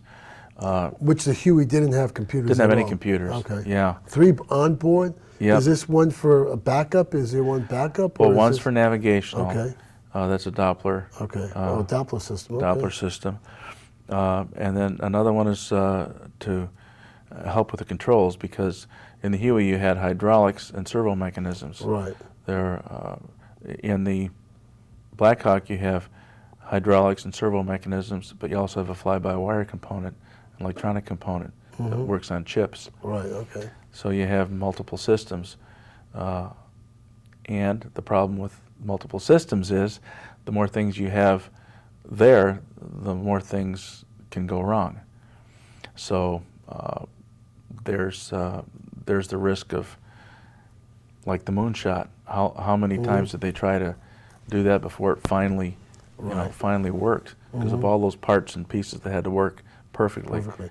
So in the Black Hawk, it was a completely different drive. It's like driving a Cadillac versus a Volkswagen or something like that. Well, effect? I'd say a Rolls Royce as opposed to the Huey being the Cadillac. Okay. But the Huey, you lose your power steering, you lose your hydraulics, and you had a hard time. But it's manageable. With the Black Hawk, if you lose your hydraulics, you have a secondary hydraulic system. Oh, wow. Now, if that system somehow doesn't work or gets compromised and you lose pressure, then you're up a creek without a paddle, because there's no way you can control that.